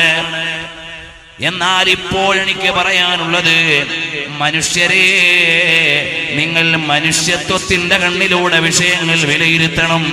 നമ്മുടെ രാജ്യത്ത് ജാതി മതഭേദമന്യേ അതാ ഒരുപാട് പെൺകുട്ടികളും കിഴവികളും വരെ പീഡിപ്പിക്കപ്പെടുകയാണ്. ഇതിനുള്ള കാരണം എന്താണെന്ന് പഠിക്കാൻ ഉത്തരവാദിത്തപ്പെട്ട ചിലരെങ്കിലും പറഞ്ഞു, മോളെ മര്യാദക്കൊന്ന് തുണിയുടുത്ത് നടക്കാൻ. ഉത്തരവാദിത്തപ്പെട്ട പലരും പറഞ്ഞു, മോളെ മര്യാദക്കൊന്ന് ഉടുത്ത് നടക്ക്, എന്നാ കുറച്ചൊക്കെ പീഡനം കുറയും. മര്യാദക്ക് നീ ഒരു വസ്ത്രധാരണം നടത്ത്, എന്നാൽ പീഡനം കുറയും. ഇന്ന് ഞാൻ ഇസ്ലാമിന്റെ വേദിയിൽ നിന്നുകൊണ്ട് ഈ വിഷയം പറയുമ്പോ അവകാശ നിഷേധത്തിന്റെ കബറിടങ്ങളിൽ നിന്ന് അധികാരത്തിന്റെ അമരത്തേക്ക് പെണ്ണിനെ ഉയർത്തിക്കൊണ്ടുവന്ന മഹിഷ്ടമായ മതത്തിന്റെ വേദിയാണിത്. 6-ാം നൂറ്റാണ്ടിൽ ജനിച്ചു വീഴുന്ന പെണ്ണിന് ജീവാവകാശം ഉണ്ടായിരുന്നില്ല. 6-ാം നൂറ്റാണ്ടിൽ ജനിച്ചു വീഴുന്ന പെണ്ണിന് ജീവാവകാശം ഉണ്ടായിരുന്നില്ല. എന്നാൽ അവർക്ക് അധികാരവും അവകാശങ്ങളും നൽകിയിട്ട് പുണ്യപ്രവാചകർ സല്ലല്ലാഹു അലൈഹി വസല്ലം തങ്ങൾ ലോകത്തോട് വിട പറയുമ്പോ അവസാനമായി അവിടുത്തെ തുപ്പുനീരിനോട് ചലിച്ചു ചേരുന്നത് പ്രിയപ്പെട്ട ഭവതി ആയിഷ റളിയല്ലാഹു അൻഹയുടെ തുപ്പുനീരാണ്. നബി സല്ലല്ലാഹു അലൈഹി വസല്ലം തങ്ങൾ ലോകത്തോട് വിട പറയുന്നതിന് തൊട്ടു മുമ്പ് ലോക മാനവികതയുടെ മനസ്സാക്ഷിയോട് വിളിച്ചിട്ട് പറഞ്ഞത്, നിങ്ങൾ വനിതകളുടെ അവകാശങ്ങളെ നിഷേധിക്കരുതെന്നാണ്. ലോകത്തെ വേറെ ഏത് ഭരണാധികാരിക്ക് ഇത് പറയാനുണ്ട്? പരിശുദ്ധമായ അറഫ പ്രഭാഷണത്തിൽ ലോകഗുരുവായ സല്ലല്ലാഹു അലൈഹി വസല്ലം തങ്ങളുടെ അസന്നിഗ്ധമായ ലോക സമാധാന പ്രഭാഷണത്തിൽ സ്ത്രീകളുടെ അവകാശ സംരക്ഷണത്തിന് വേണ്ടി പ്രധാനമായ ഒരു ഭാഗമുണ്ടായിരുന്നു. ഇങ്ങനെയെല്ലാം ലോകത്തിന് മുഴുവനും ആവശ്യമായ നിയമങ്ങൾ നൽകിയ കരുണയുടെ അരുണവർഷങ്ങളിൽ നിന്ന് മോചനത്തിന് മഹിഷ്ടമായ മഹിതോദ്യാനമൊരുക്കിയ നേതാവാണ് ഇസ്ലാമിന്റെ പ്രവാചകർ മുഹമ്മദുർ റസൂലുള്ളാഹ് സല്ലല്ലാഹു അലൈഹി വഅലിഹി വസല്ലം തങ്ങൾ. മുസ്തഫ ജാൻ റഹ്മത്ത് പേ ലാഖോ സലാം, ശമഅ ബസ് മേ ഹിദായത്ത് പേ ലാഖോ സലാം, ശഹരിയാരേ ഇറം താജ്ദാരേ ഹറം, നൗബഹാരേ ശഫാഅത്ത് പേ ലാഖോ സലാം. ലോകമാകമാനമുള്ള മാനവികതയുടെ അകത്തളങ്ങളിൽ അനുരാഗത്തിന്റെ ആത്മലയങ്ങളെയും അവകാശത്തിന്റെ വിശിഷ്ടോദ്യാനങ്ങളെയും മഹിഷ്ടമായി അടയാളപ്പെടുത്തിയ അത്യുജ്വലമായ വിശുദ്ധ സ്നേഹത്തിന്റെ പ്രോജ്വലമായ പര്യായമാണ് മദീനയുടെ നായകർ, ലോകത്തിന്റെ മുഴുവനും നേതാവ്, ഹബീബേ ഖുദാ വ റൂഹി ഫിദാ മുഹമ്മദുർ റസൂലുള്ളാഹ് മുഹമ്മദുർ റസൂലുള്ളാഹ് സല്ലല്ലാഹു അലൈഹി വസല്ലമ. എന്റെ വിശ്വാസികളുടെ സദസ്സിനോട് ആത്മാർത്ഥമായി പറയട്ടെ, നമ്മുടെ സദസ്സിന്റെ അലങ്കാരവും അംഗീകാരവുമെല്ലാം അങ്ങകല മദീനയുടെ ഉദ്യാനത്തിൽ ഗുംബദേ ഖസ്റാഇന്റെ താഴെ ലോകത്തിന്റെ മുഴുവനും ഗിരിശൃംഗത്തിൽ ഉമ്മ വെച്ചുറങ്ങുന്ന പുണ്യപ്രവാചകർ സ്വല്ലല്ലാഹു അലൈഹി വസല്ലം തങ്ങളുടെ തിരുസവിധത്തിലേക്കുള്ള സ്വലാത്തിന്റെ മന്ത്രണങ്ങളാണ് എന്റെയും നിങ്ങളുടെയും ആത്മാവിന്റെ അകത്തളത്തിൽ ലയിച്ചു നിന്ന് ഉജ്ജ്വലമായ സ്നേഹത്തിന്റെ പ്രോജ്വലമായ പ്രഭാവമായ ഹബീബേ ഖുദാ വറൂഹി ഫിദാ മുഹമ്മദുർ റസൂലുള്ളാഹ് സല്ലല്ലാഹു അലൈഹി വഅലിഹി വഅസ്ഹാബിഹി വസല്ലം തങ്ങളാണ്. അതുകൊണ്ടാണ് നബി സല്ലല്ലാഹു അലൈഹി വസല്ലം തങ്ങളെ പെൺമക്കൾ അപമാനമാണെന്ന് കാണുന്ന ഒരു നാട്ടിൽ വന്ന്, പെൺമക്കൾ ഒരു ഭാരമാണെന്ന് കാണുന്ന നാട്ടിൽ വന്ന്, പെണ്ണ് ജനിച്ചാൽ തലകുനിച്ച് നടക്കുന്ന ഒരു ജനതയുടെ മുമ്പിൽ 4 പെൺമക്കളുടെ വാപ്പയാണെന്ന് അഭിമാനത്തോടെ ആ 4 പെൺമക്കൾക്കും വാത്സല്യത്തിന്റെ മധുവും നിധിയും നൽകിയിട്ട് ആനന്ദത്തോടെ അണച്ചുകൂട്ടിയിട്ട് പെൺജന്മം ഒരു പുണ്യമാണെന്ന് പറഞ്ഞ് പെൺകുഞ്ഞിനെ പരിപാലിക്കുന്നത് സ്വർഗലബ്ധിയുടെ കാരണമാണെന്ന് പറഞ്ഞ ഒരു നേതാവിന്റെ സംഹിതകളെ ആരെങ്കിലും എന്തെങ്കിലും പറഞ്ഞ് കുഴിച്ചു മൂടാൻ അനുവദിക്കാൻ പറ്റുമോ മക്കളെ? പറ്റൂല. ഏതെങ്കിലും ചില തുട്ടൂരങ്ങളുടെ വരട്ട് ന്യായങ്ങളുടെ കീഴിൽ മതത്തിന്റെ മൂല്യങ്ങളെ കബറടക്കാൻ അനുവദിക്കൂല. കാരണം നമ്മുടെ നേതാവ് ഹബീബ് മുഹമ്മദുർ റസൂലുള്ളാഹ് സല്ലല്ലാഹു അലൈഹി വസല്ലം തങ്ങൾ ലോകത്തൊരു നേതാവിനും ഇത്ര കൃത്യമായിട്ട് സ്ത്രീ അവകാശത്തിന്റെ നിയമങ്ങളും സംഹിതകളും പ്രയോഗങ്ങളും പറയാനില്ല. നിയമങ്ങളും സംഹിതകളും പ്രയോഗങ്ങളും പറയാനില്ല. ഇസ്ലാമിക ഖിലാഫത്തിന്റെ കീഴിൽ സ്ത്രീകൾക്ക് അവകാശം കിട്ടിയതുപോലെ ലോകത്തൊരു ഭരണകൂടത്തിനും സ്ത്രീക്ക് അവകാശം കിട്ടിയില്ല. നമ്മൾ അറിയണം, ഇസ്ലാമിക ഖിലാഫത്തിന്റെ കീഴിൽ ഖലീഫയോട് വന്ന് പറയുന്നു, എനിക്ക് ഇത്ര മഹർ വേണം, അത് നിയന്ത്രിക്കാൻ നിങ്ങൾ ആരാണ് എന്ന് ഉമർ ബിൻ ഖത്താബ് തങ്ങളോട്. ക്ഷമിക്കണം, ഞാൻ പറഞ്ഞു പോയതാണെന്ന് ഖലീഫയുടെ മറുപടി. നോക്ക്, ഇത്രയും വലിയ അവകാശം ലോകത്തേത് പാർലമെന്റിൽ, ലോകത്തേത് നിയമസഭയിൽ ഞങ്ങൾക്ക് അവകാശപ്പെട്ട മഹറിനെ പരിധി വെക്കാൻ നിങ്ങൾ ആരെന്ന് ലോകത്തെ മുഴുവനും ഞെട്ടിത്തെരിപ്പിച്ച ഭരണാധികാരിയോട് ചോദിക്കാൻ അവകാശം കൊടുത്ത മതമാണിത്. നിങ്ങൾ ആലോചിച്ച് നോക്കൂ. കേവലം ഒരു ഭരണാധികാരിയല്ല, കിസ്റ വിറയ്ക്കും കൈസറും ഞെട്ടുന്നതാ. മുഖൗഖിസിന്റെ കൊട്ടാരത്തിലും ഇടിപ്പടക്കമുയരുന്ന അത്രയും വലിയ ധീരതയുടെ പര്യായമായ ഉമർ ബിൻ ഖത്താബ് തങ്ങളോട് പറഞ്ഞു, ഞങ്ങൾക്ക് അനുവദിക്കപ്പെട്ട മഹറിൽ പരിധി വെക്കാൻ നിങ്ങൾ ആര്? അപ്പൊ അധികാരത്തിന്റെ ദണ്ഡ് ഉപയോഗിച്ചില്ല, അപ്പൊ ശൗര്യത്തിന്റെ തീവ്രത പറഞ്ഞില്ല. വിനയത്തോടെ ക്ഷമാപണം നടത്താൻ ഇസ്ലാമിക ഖിലാഫത്തിന്റെ പീഠത്തിലല്ലാതെ ലോകത്തേത് പാർലമെന്ററി സിസ്റ്റത്തിലാണ് വന്നത് അങ്ങനെ ഒരു നിയമം? നിങ്ങൾ ആലോചിച്ചു നോക്ക്, നിങ്ങൾ ആലോചിച്ചു നോക്ക്. ഇസ്ലാം അനുവദിച്ചിട്ടുള്ള നിയമങ്ങളെ അറിയണം. ഇന്ന് ലോകത്തിന്റെ നാനാദിക്കിനും സ്ത്രീപീഡനത്തിന്റെ കറകളില്ലാത്ത ഗ്രാമങ്ങൾ എവിടെ? എന്തുകൊണ്ടാണ് ബലാത്സംഗം എന്ന കേസ് പെണ്ണ് മാത്രം കോടതിയിൽ ഫയൽ ചെയ്യണത്? ഒറ്റപ്പെട്ട എവിടെയൊക്കെ ആമ്പിള്ളേരെ പിടിച്ച് പീഡിപ്പിച്ചു എന്ന് പറയപ്പെടുന്നുണ്ടെങ്കിലും സാർവത്രികമായി എന്തുകൊണ്ടാണ് പെണ്ണ് മാത്രം ബലാത്സംഗം ചെയ്യപ്പെടുന്നത്, ആണ് ബലാത്സംഗം ചെയ്യപ്പെടാത്തത്? പ്രകൃതിപരമായി എങ്ങനെ ആയതുകൊണ്ട് ഈ പ്രകൃതിയെ മാറ്റിവെക്കാൻ പറ്റുമോ? ഒത്തുസമ്മതിച്ച് തോന്നിവാസം ചെയ്താലും പിറ്റേന്ന് കോടതിയിൽ വന്ന് ബലാത്സംഗം ചെയ്തു എന്ന് പറയാൻ പെണ്ണിന് നൽകിയ മനസ്സ് അവളുടെ പ്രകൃതിപരമായ വിനയമാണ് അല്ലെങ്കിൽ കുറവാണ്. ഇത് നിഷേധിക്കാൻ പറ്റുമോ? ഇത് മാറ്റിവെക്കാൻ പറ്റുമോ? ഇല്ല. അതുകൊണ്ട് സംവരണത്തിന്റെയും അധികാര അവസരങ്ങളുടെയും മുമ്പിൽ ഇന്ത്യ മഹാരാജ്യം മാത്രം എടുത്താൽ മതി, ലോകത്തെ വേറെ രാജ്യങ്ങളിലേക്ക് പോകേണ്ടതില്ല. നമ്മുടെ കേരളത്തിന്റെയും ഇന്ത്യയുടെയും ഏത് ഗ്രാമമാണ് സ്ത്രീപീഡനത്തിന്റെ ദുരന്ത കഥ പറയാനില്ലാത്തത്? വാർഡ് മെമ്പർ ഇല്ലാത്തത് കൊണ്ടാണോ സ്ത്രീ പീഡിപ്പിക്കപ്പെട്ടത്? പഞ്ചായത്ത് പ്രസിഡന്റ് ഇല്ലാത്തത് കൊണ്ടാണോ സ്ത്രീപീഡനം ഉണ്ടായത്? MLA മാരില്ലാത്തത് കൊണ്ടാണോ സ്ത്രീകൾ തിരുവനന്തപുരത്ത് പീഡിപ്പിക്കപ്പെട്ടത്? മന്ത്രിമാരും കേന്ദ്രമന്ത്രിമാരും ഇല്ലാത്തത് കൊണ്ടാണോ നമ്മുടെ ഇന്ത്യ മഹാരാജ്യത്തിന്റെ രാജധാനിയിൽ എപ്പോഴും പെണ്ണിന്റെ ദൈന്യമായ കരച്ചിൽ കേട്ടുകൊണ്ടിരിക്കുന്നത്? ഒരുപാട് രക്തസാക്ഷികൾ വേണ്ടി വന്നത്. നിങ്ങൾ ആലോചിച്ചു നോക്ക്. കാര്യങ്ങളെ വസ്തുതാപരമായി വിലയിരുത്താൻ കഴിയണം. നമുക്കെന്ത് പറയുമ്പോഴും ഇസ്ലാമിന്റെ പരിധിയും ഇസ്ലാമിന്റെ നിയമത്തിന്റെ മഹത്വവും പാലിക്കേണ്ടതുണ്ട്. ആ ഒരു അവകാശമെങ്കിലും വകവെച്ചു കൊടുക്കാൻ കഴിയണം. പ്രാക്ടിക്കലി ഇവിടെ കുറെ കാര്യങ്ങളൊക്കെ നടക്കുന്നുണ്ടാവാം എന്ന് വിചാരിച്ച മതനിയമം പറയുന്നവരെ ക്രൂസിലേറ്റാൻ നടന്നാൽ, മതത്തിന്റെ കാഴ്ചപ്പാടുകൾ വിളിച്ചു പറയുന്നവരെ താൽക്കാലിക രാഷ്ട്രീയ അധികാര താൽപര്യങ്ങൾക്ക് വേണ്ടി എവിടെയെങ്കിലും സ്ഥാപിക്കാൻ ശ്രമിച്ചാൽ അത് മതത്തോട് ചെയ്യുന്ന കയ്യേറ്റമാണ്. ഇത് മനസ്സിലാക്കാൻ നമുക്ക് കഴിയണം. കുറെ വ്യഭിചാരികളുണ്ട് എന്ന് വിചാരിച്ച് വ്യഭിചാരം അനുവദിച്ചു കൊടുക്കാൻ പറ്റുമോ? ഇല്ല. അതിന്റെ പേരിൽ മതനിയമം പറയുന്നവരെ ക്രൂശിക്കാൻ പറ്റുമോ? ഇല്ല. മതത്തിന്റെ നിയമങ്ങളെയും ഇസ്ലാമിന്റെ സംഹിതയും ആധികാരികമായി പറയുന്നവരെ താൽക്കാലിക താല്പര്യത്തിന് വേണ്ടി ക്രൂശിലേറ്റാൻ ശ്രമിച്ചാൽ അത് മതത്തിനെതിരെയുള്ള കയ്യേറ്റമാണ്. ഇത് മനസ്സിലാക്കാനെങ്കിലും അടിസ്ഥാനപരമായ ഒരു മുസ്ലിമിന് സാഹചര്യമുണ്ടാകണം. എന്റെ എല്ലാമായ ഇസ്ലാമിന്റെ സഹോദരിമാരോട് പറയാനുള്ളത്, അല്ലാഹുവിന്റെ ഹബീബ് സല്ലല്ലാഹു അലൈഹി വസല്ലം തങ്ങൾ നിങ്ങളെ സ്വർഗത്തിലേക്ക് വിളിക്കുകയാണ്.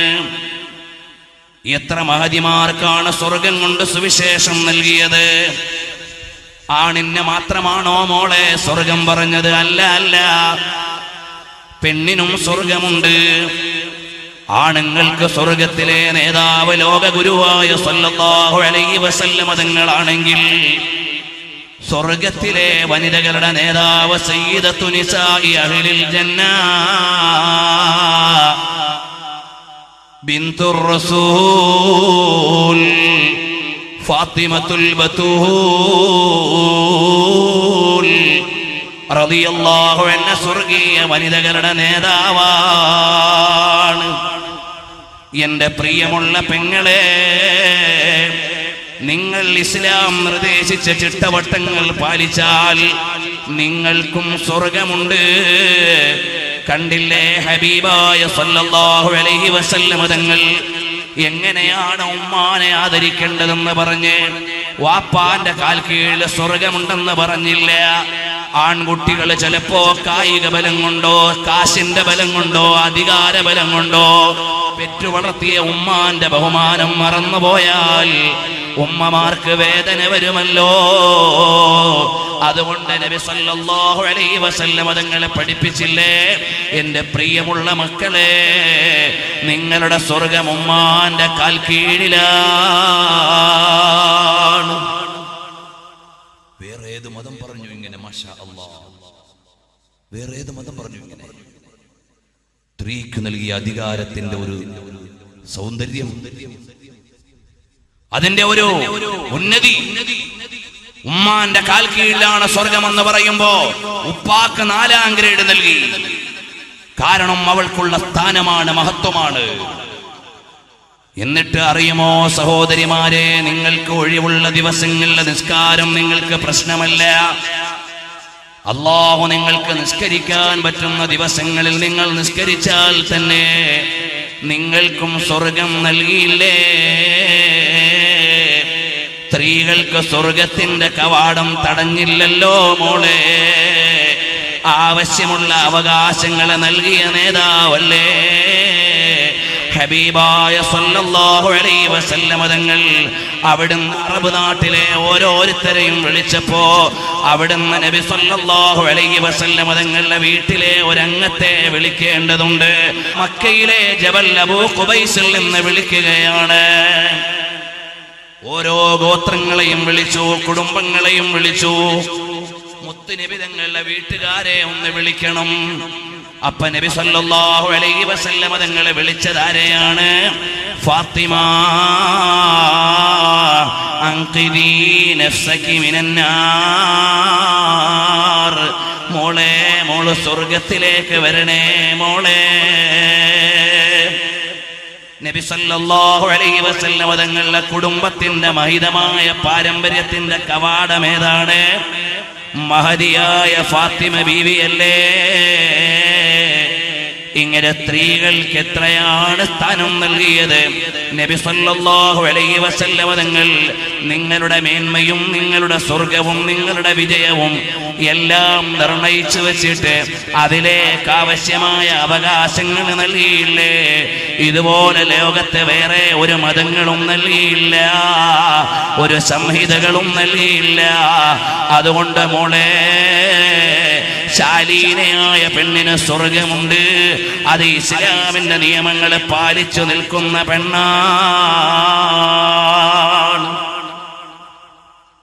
ഇതിലേക്ക് നിങ്ങൾ വരണം. ഈ ലോകം അധികാരം നിലനിൽക്കുന്ന ലോകമല്ല.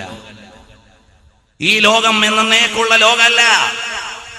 ഈ ലോകം താൽക്കാലികമായ ലോകമാണ്. ഇവിടെയുള്ള അധികാരികൾക്കെല്ലാം തൽക്കാലമുള്ള അധികാരമേ ഉള്ളൂ.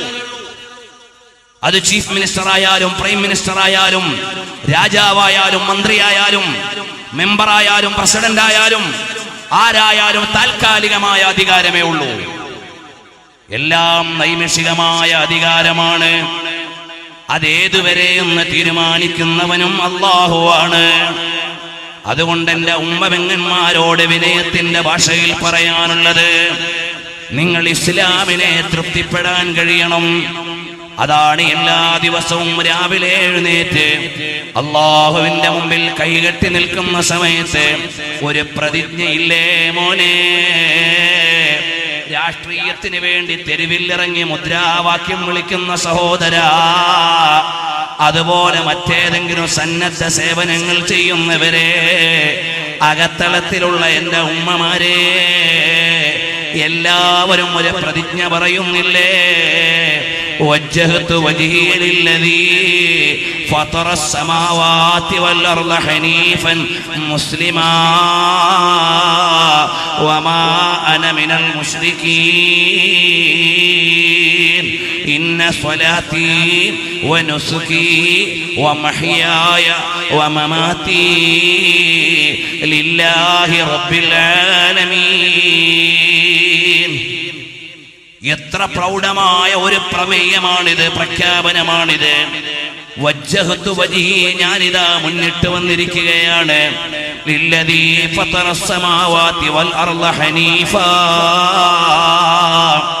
അന്യൂനമായി ആകാശഭൂമികളെ പടച്ചവനാണ്. ആകാശത്തിന്റെ വലിപ്പം അളക്കാൻ പോലും ഈ ആയിരക്കണക്കിന് ലക്ഷക്കണക്കിന് ശാസ്ത്രജ്ഞന്മാർക്ക് ഇന്നേ വരെ ആകാശത്തിന്റെ വലിപ്പം അളക്കാൻ കഴിഞ്ഞിട്ടുണ്ടോ? നിരീശ്വരവാദികളും യുക്തിവാദികളും ശാസ്ത്രീയവാദികളും പരിഷത്തുകാരനും എല്ലാം ഒന്ന് പറഞ്ഞേ. ആകാശം ഉണ്ടാക്കാൻ പറ്റില്ല, ഭൂമി ഉണ്ടാക്കാൻ പറ്റില്ല. ഉള്ള ഈ ആകാശം ഒന്ന് അളക്കാൻ പറ്റിയവരുണ്ടോ ഇവിടെ? ആകാശത്തിന്റെ നീളം എത്ര, വലിപ്പം എത്ര? ഇങ്ങനെ പറഞ്ഞിട്ട് നാളത്തെ പത്രം നോക്കുമ്പോ കാണും 500 പ്രകാശവർഷം അപ്പുറത്ത് ഒരു ഗോളം, ഒരു നക്ഷത്രം കണ്ടുപിടിച്ചു. നമ്മൾ വിചാരിക്കും എടരിക്കോട് കണ്ട് ആരോ എത്തിയത് കണ്ടതാണ്. 500 പ്രകാശവർഷം എന്ന് പറഞ്ഞാൽ 3 × 10⁸ സെക്കൻഡ്. 3 ലക്ഷം കിലോമീറ്റർ ആണ് ഒരു സെക്കൻഡിൽ പ്രകാശത്തിന്റെ വേഗത. അങ്ങനെയുള്ള പ്രകാശം 500 കൊല്ലം സഞ്ചരിച്ചാൽ എത്തുന്ന സ്ഥലത്ത് ഒരു നക്ഷത്രമുണ്ടെന്ന് കണ്ടു. അപ്പൊ എവിടെ ഇത്? How far? എവിടെയാണത്? എവിടെയാണതുള്ളത്? 500 പ്രകാശവർഷം എന്ന് പറഞ്ഞാൽ 3 × 10⁸ സെക്കൻഡ്. 3 ലക്ഷം കിലോമീറ്റർ ഒരു സെക്കൻഡിൽ സഞ്ചരിക്കുന്ന പ്രകാശം തുടർച്ചയായി 500 കൊല്ലം സഞ്ചരിച്ചാൽ എവിടെ എത്തുവോ? അവിടെ ഉണ്ട് പോലും ഒരു നക്ഷത്രം.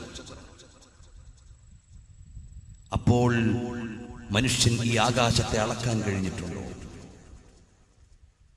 മനുഷ്യൻ ഈ ആകാശത്തെ അളക്കാൻ കഴിഞ്ഞിട്ടുണ്ടോ? അങ്ങനെയുള്ള മനുഷ്യനാണോ ഈ ആകാശത്തിന്റെ അധിപനെതിരെ തിരിയണത്? മെനിങ്ങാന്നൊരു സ്റ്റേറ്റ്മെന്റ് കണ്ടപ്പോ ചിരിച്ചുപോയി. ഈ തർക്കവും വിതർക്കവും ഒന്നും വേണ്ട, എല്ലാം കൂടെ സയൻസുകാരനെ ഏൽപ്പിക്കാൻ. സയൻസുകാരനെ ഏൽപ്പിച്ച മനുഷ്യന്റെ ആത്മാവിനെ കുറിച്ച് പറയാൻ സയൻസിന് അധികാരമുണ്ടോ? ആത്മാവ് എന്താണെന്ന് പറയാൻ പോലും പഠിച്ചിട്ടില്ല. സയൻസിന്റെ അന്വേഷണ മേഖല അതല്ല. ഓരോന്നിനും ഓരോ കൈകാര്യ മേഖലയുണ്ട്. അതുകൊണ്ട് നമ്മൾ കൃത്യമായി വിലയിരുത്തണം. എനിക്കും നിങ്ങൾക്കും ആയുസ് നൽകിയത്, ജന്മം നൽകിയത്, എല്ലാം നൽകിയത് സർവാധികാരിയായ അല്ലാഹുവാണ്. എന്റെ യുവാക്കളോട് ഞാൻ വിനയത്തിന്റെ ഭാഷയിൽ പറയുന്ന മോനെ, താൽക്കാലികമായ അധികാര താല്പര്യങ്ങളുടെയോ രാഷ്ട്രീയ താല്പര്യങ്ങളുടെയോ പേരിൽ ഒന്നിന്റെയും പിന്നാലെ ചാടിയിറങ്ങല്ലേ മോനെ. നമുക്ക് നല്ല ഒരു സംഹിതയുണ്ട്. അതാ രാവിലെ മുതൽ സ്ഥാനാർത്ഥി ഇറങ്ങുകയാണ്. ആ സ്ഥാനാർത്ഥി എവിടേക്കാ പോണത്? ആ സ്ഥാനാർത്ഥി നടക്കണ ക്ഷീണം അറിയുന്നില്ല, സഹിക്കണ വിശപ്പറിയണില്ല, കാലുവേദന അറിയണില്ല. കാരണം എന്താ? ഇതിലൊരു ഒരു വോട്ട് അധികം കിട്ടിയാൽ ഞാൻ പഞ്ചായത്തിലെ മെമ്പറാണ്, ജനങ്ങളുടെ ഇടയിൽ ഒരു അധികാരമാണ്. ആ അധികാരത്തിന് മധുരം ചിന്തിക്കുമ്പോ മെമ്പർ നടത്തത്തിന്റെ ക്ഷീണം അറിയുന്നില്ല. നടക്കല്ലേ, ക്ഷീണിക്കല്ലേ, വെയിലുള്ളല്ലേ, മഴ കൊള്ളല്ലേ, ഇതൊന്നും അറിയണില്ല. കാരണം എന്താ? ജയിച്ചാൽ മെമ്പർ, ചിലപ്പോൾ പ്രസിഡന്റ്, ആ മഹാസ്ഥാനത്തിന് വേണ്ടി ഇങ്ങനെ കാണാ. എന്നാൽ വിശ്വാസിയായ മനുഷ്യ, ഈ ജീവിതത്തിൽ നിനക്ക് നിസ്കാരത്തിന്റെ ക്ഷീണം അറിയരുത്. ഇവിടെ നീ ചെയ്യുന്ന സൽക്കർമ്മങ്ങളുടെ ക്ഷീണം അറിയില്ല. കാരണം ജയിച്ചാൽ കിട്ടാനുള്ളത് ജന്നാത്തുൻ തജ്രി തഹ്തഹൽ അൻഹാർ, സൂപ്പർ സ്വർഗം കാത്തിരിക്കുകയാണ്. അതിൽ പിന്നെ 5 കൊല്ലത്തെ അധികാരമൊന്നുമില്ല. ഖാലിദൻ മുഹല്ലദൻ ഫീഹ അബദ, എന്നേക്കുള്ള സ്വർഗം. എന്നേക്കുള്ള സ്വർഗം ഇങ്ങനെ കാത്തിരിക്കുകയാണ്. ഒരു മുസ്ലിമിനെ പോലെ മനസ്സമാധാനമുള്ള ജീവിതം, പ്രതീക്ഷയുള്ള ജീവിതം വേറെ ഒരാൾക്കും ഉണ്ടാവില്ല. കാരണം എന്താ? ഇവിടെ കഷ്ടപ്പെട്ടാലും, ഇവിടെ ക്ഷീണിച്ചാലും, ഇവിടെ പരിശ്രമിച്ചാലും 4 ദിവസം അപ്പുറത്തോ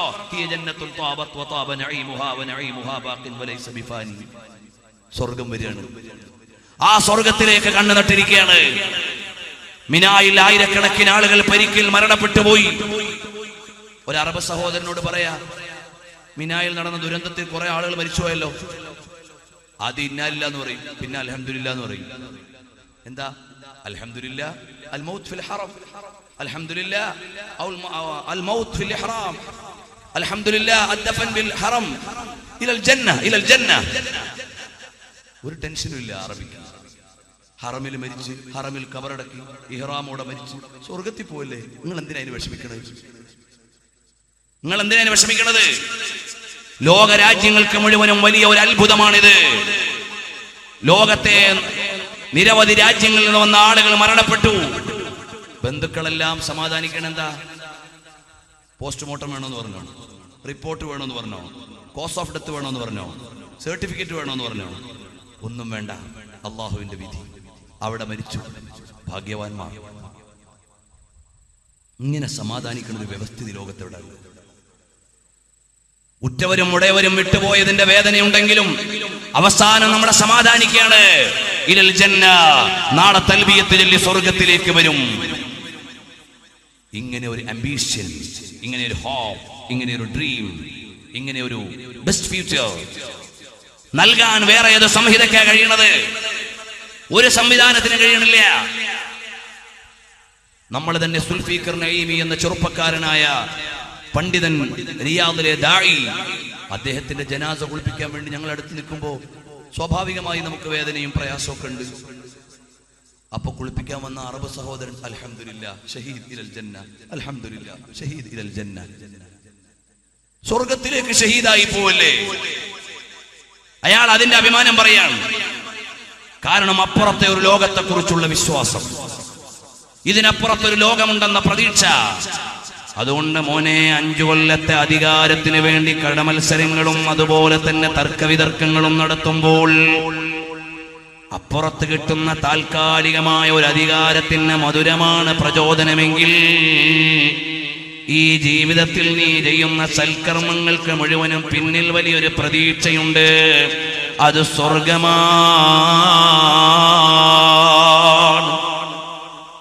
ആ സ്വർഗത്തിലേക്ക് വേണ്ടി കണ്ണു നട്ടിരിക്കുകയാണ്.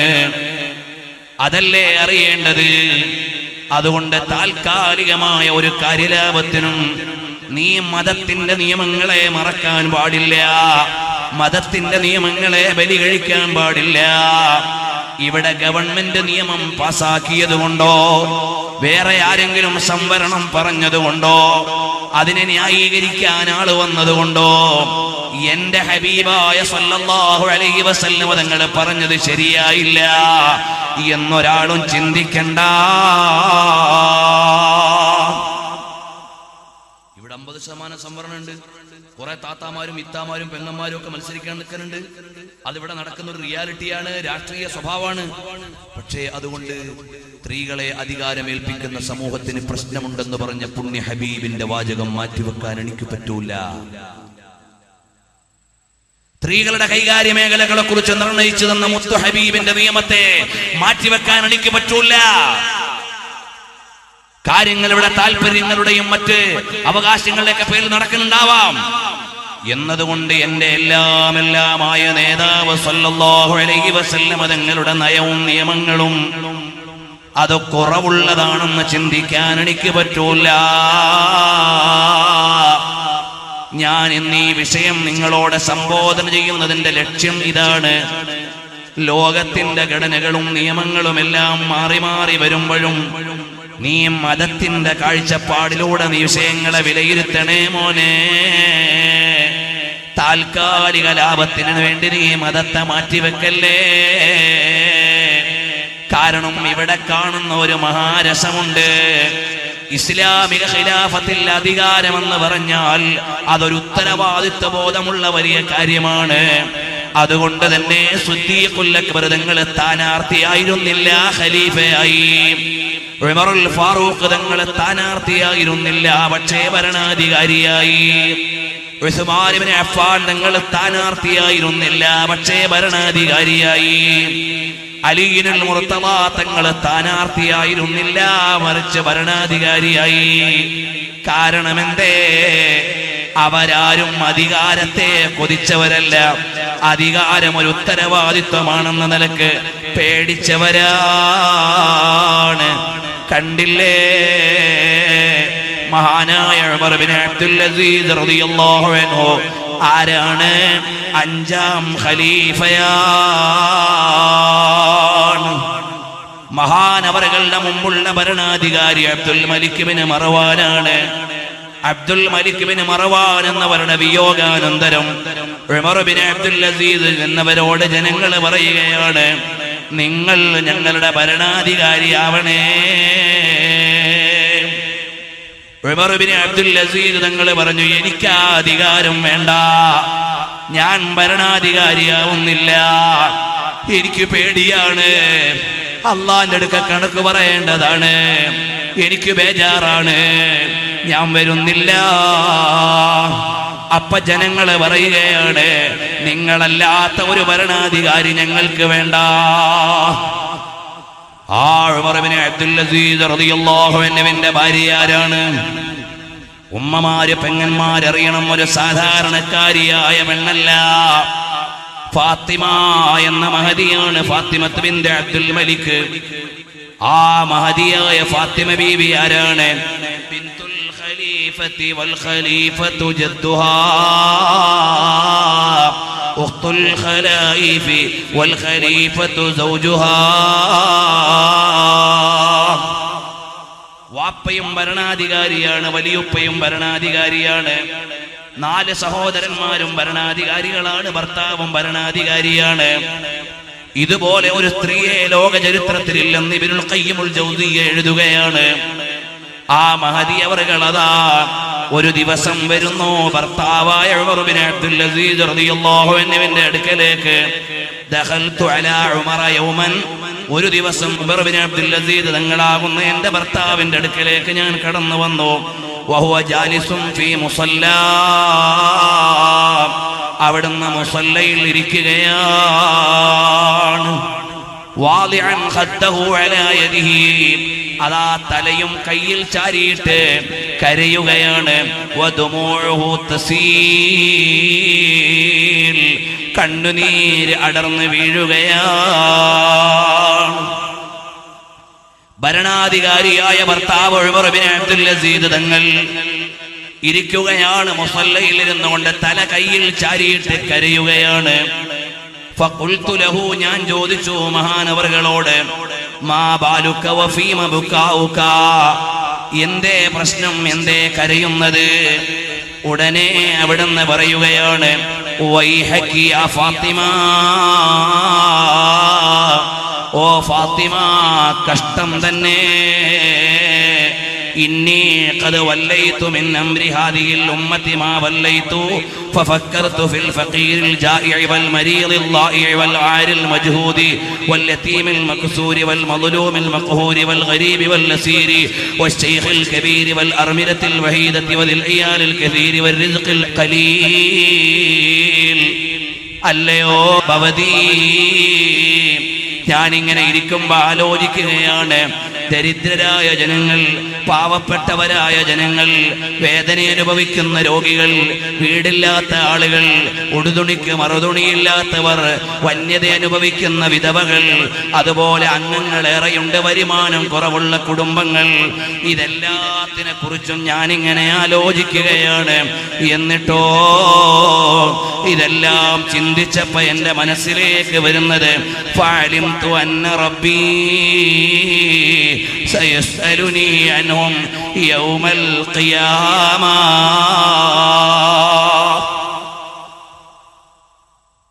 ഞാൻ പേടിക്കുകയാണ്. എന്തേ ഞാൻ പേടിക്കണത്? അല്ലാഹു ഇവരെ കുറിച്ചല്ല എന്നോട് ചോദിക്കും.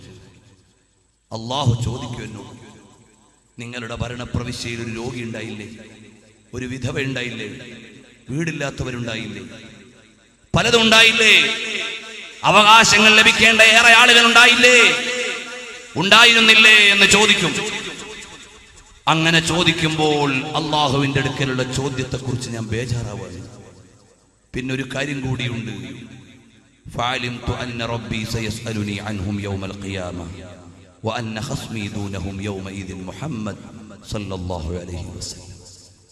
അന്ന് അവരുടെ പക്ഷത്ത് നിന്ന് വാദിക്കാൻ, പരലോകത്ത് വന്നിട്ട് പാവപ്പെട്ട ഭരണീയർക്ക് നിങ്ങൾ എന്ത് ചെയ്തു എന്ന് ചോദിക്കുമ്പോൾ അവരുടെ പക്ഷത്ത് എന്റെ പ്രതിഭാഗത്ത് നിന്ന് ചോദിക്കാൻ ഹബീബായ സല്ലല്ലാഹു അലൈഹി വസല്ലമ തങ്ങളും ഉണ്ടാവും. തങ്ങൾ ചേർന്ന് അള്ളാഹിന്റെ കോടതിയിൽ എന്നോട് ചോദിക്കുമ്പോൾ ഞാൻ എന്ത് പറയും? ഇതാലോചിച്ചിട്ട് ഞാൻ കരയാണ്. ഫഖശീതു, അപ്പൊ ഞാൻ പേടിച്ചു പോയി ഫാത്തിമ. ഫലിദാലിക അബ്കി, ഇതിനാണ് ഞാൻ കരയുന്നത്. എന്റെ വാർഡിനെ കുറിച്ച് എന്നോട് ചോദിക്കും, അതാണ് അധികാരം, ഇതോർത്തിട്ടാണ് ഞാൻ കരയുന്നത് എന്ന് രാജ്യത്തിന്റെ ഖലീഫ മഹാനായ ഉമർ ഇബ്നു അബ്ദുൽ അസീസ് റളിയല്ലാഹു അൻഹു പറയുന്നുണ്ടെങ്കിൽ, എന്റെ ഉമ്മബെങ്ങന്മാര്, ജ്യേഷ്ഠാനുജന്മാരെല്ലാവരും അറിയണം, ഇവിടെ ലഭിക്കുന്ന ഏതധികാരവും അല്ലാഹുവിങ്കൽ ചോദിക്കപ്പെടുന്നതാണ്. തൽക്കാലം താല്പര്യമുള്ളവരെ പ്രീണിപ്പെടുത്തിയിട്ട് താല്പര്യമില്ലാത്തവരെ അവഗണിക്കാം. പക്ഷേ യൗമ യഖൂമുൽ ഹിസാബ്, കണക്കെടുക്കുന്ന ഒരു നാള് വരുന്നതാണ്. എല്ലാ ഭരണാധികാരിയും മരിക്കുന്നതാണ്, അവരോടെല്ലാം വിചാരണയുള്ളതാണ്. നീതിമാനല്ലാത്ത ഭരണാധികാരി ശക്തമായ ശിക്ഷ അനുഭവിക്കേണ്ടവരാണ്. പ്രിയമുള്ളവരെ അറിയണേ, അതുകൊണ്ട് അധികാര മേഖലകൾ ലഭിക്കുന്നവർ, അത് പള്ളിയുടേതാകട്ടെ, പഞ്ചായത്തിൻ്റെതാകട്ടെ, മഹല്ലിൻ്റെതാകട്ടെ, വാർഡിൻ്റെതാകട്ടെ, ഏതിലായാലും അല്ലാഹ് എന്റെ ഭരണീയരെ കുറിച്ച് എന്നോട് ചോദിക്കുമെന്ന ബോധം വേണം കേട്ടോ. അതുപോലെ ഇതെല്ലാം പറയുമ്പോ വിചാരിക്കൂ, എന്തേ മൊയ്ലിയാരെ നിങ്ങൾ ഒരു പാർട്ടിക്ക് ഇറങ്ങണില്ലല്ലോ? പ്രിയമുള്ളവരെ, ഇവിടെ കുറെ ആളുകൾ ഇറങ്ങിയിട്ട് മുദ്രാവാക്യം വിളിക്കുന്നത്, അതാ കൊടി പിടിച്ച് നടക്കുന്നത്, അവരുടെ കൂട്ടത്തിലെ ഏതോ ഒരാളെ അധികാരിയാക്കാനാണ്. ഞങ്ങൾ കൊടി പിടിക്കുന്നത് ഞങ്ങൾക്ക് സ്വർഗത്തിൽ ഒരിടമാകുന്നു. അധികാരം കിട്ടാനാണ്. ഒരാളെ പഞ്ചായത്തിലേറ്റാൻ വേണ്ടി കുറെ ആളിങ്ങനെ കറങ്ങി നടക്കാണ്. നമ്മൾ നമുക്കൊരിടം കിട്ടാൻ വേണ്ടി നടക്കാണ്. അത് ദുനിയാവിലെ പഞ്ചായത്തല്ല, അത് 5 കൊല്ലത്തെ ഭരണമല്ല, അനന്തമായ സ്വർഗത്തിലെ ഒരിടം കിട്ടാനാണ്. അതിനു തന്നെ പ്രവർത്തിച്ചിട്ട് സമയം തികയുന്നില്ല. പിന്നല്ലേ ഏതോ ഒരാളെ 5 കൊല്ലത്തേക്ക് എവിടെ ഇരുത്താൻ നമ്മളിങ്ങനെ അധ്വാനിക്കുക? അതിന് നേരം പോരാ. കാരണം സ്വന്തം ഒരു സീറ്റ് കിട്ടണം. ആ സീറ്റ് എവിടെയാണ്? അനന്തമായ അനുഭൂതികളുടെയും അവസാനിക്കാത്ത ആർഭാടങ്ങളുടെയും ഒടുങ്ങാത്ത സൗകര്യങ്ങളുടെയും അനന്തവിശാലമായ പറുദീസയില് ഒരു സീറ്റ് കിട്ടാൻ വേണ്ടിയുള്ള മത്സരത്തിലാണ്. അതിൽ തന്നെ സമയം തികയുന്നില്ല.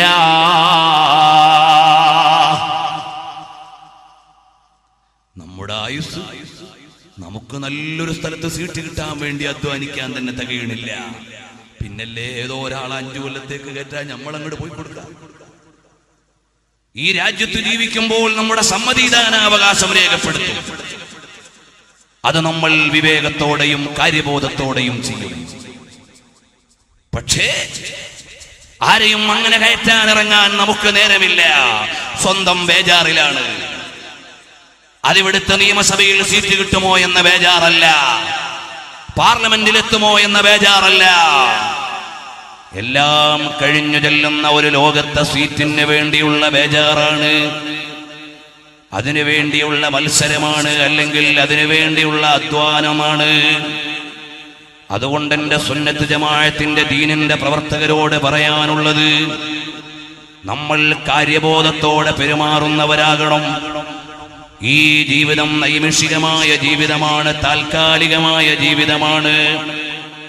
എല്ലാ ഉത്തരവാദിത്വങ്ങളും അല്ലാഹുവിങ്കൽ ചോദ്യം ചെയ്യപ്പെടുന്നതാണ്. തഖ്വയോടെ വേണേ എല്ലാ മനുഷ്യരോടും നമ്മൾ പറഞ്ഞു കൊടുക്കേണ്ട ചില കാര്യമുണ്ട്. മാനവികതയ്ക്ക് നിരക്കുന്ന കാര്യങ്ങളെ ഇസ്ലാം പറയുകയുള്ളൂ. അതുകൊണ്ടാണ് സ്ത്രീകൾക്ക് അവരുടെ പ്രകൃതിക്കനുസരിച്ചുള്ള അവകാശം പറയുന്നത്. ഹബീബായ സല്ലല്ലാഹു അലൈഹി വആലിഹി വസഹബിഹി വസല്ലമ തങ്ങൾ ലോകത്തിനു നൽകിയത് സ്ത്രീത്വം ഒരു ന്യൂനതയാണെന്ന സന്ദേശമല്ല, സ്ത്രീത്വം ഒരു പിന്നോക്കാവസ്ഥയാണെന്ന സന്ദേശമല്ല, സ്ത്രീത്വം ഒരു പരിമിതിയാണെന്ന സന്ദേശമല്ല. മറിച്ച് ഹുബ്ബിബ ഇലൈക്കും മിൻ ദുനിയാക്കും സലാസ്, ഈ ദുനിയാവിൽ നിന്ന് എനിക്ക് പ്രിയമുള്ള കാര്യങ്ങളിൽ 3 കാര്യങ്ങളിൽ ഒന്ന് അന്നിസാ, അവരെ വേണ്ട പോലെ പരിഗണിക്കലാണ്. ഹബീബായ സല്ലല്ലാഹു അലൈഹി വസല്ലം തങ്ങൾ കണ്ടില്ലേ, ഭാര്യയുടെ സ്ഥാനം പറഞ്ഞു തന്ന നേതാവാണ്. ഭാര്യയുടെ വായിലേക്ക് ഒരു രുട ഭക്ഷണം വെച്ചു കൊടുക്കുന്നതും പരലോകത്തെ പ്രതിഫലം ലഭിക്കുന്ന പുണ്യകർമ്മമാണെന്ന് പറഞ്ഞ നേതാവ്, ഒരു മകളെ പരിചരിച്ച് പരിപാലിച്ച് കൃത്യസമയത്ത് അവളെ വിവാഹം കഴിച്ചയക്കുന്നത് പുണ്യകർമ്മമാണ്, ആരാധനയാണെന്ന് പഠിപ്പിച്ച നേതാവ് സല്ലല്ലാഹു അലൈഹി വആലിഹി വസഹബിഹി വസല്ലമ തങ്ങളാണ്. അതുകൊണ്ട് എൻ്റെ സദസ്സ് ശവിക്കുന്ന, എൻ്റെ ശബ്ദം ശവിക്കുന്ന എല്ലാവരോടും പറയാനുള്ളത്, റളീനാ ബില്ലാഹി റബ്ബാ,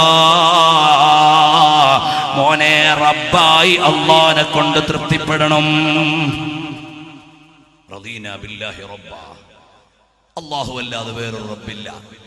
ഞാനതിൽ സംതൃപ്തമായി വിശ്വസിക്കുന്നവനാണ്, ഞാനതിൽ സംതൃപ്തമായി വിശ്വസിക്കുന്നവനാണ്.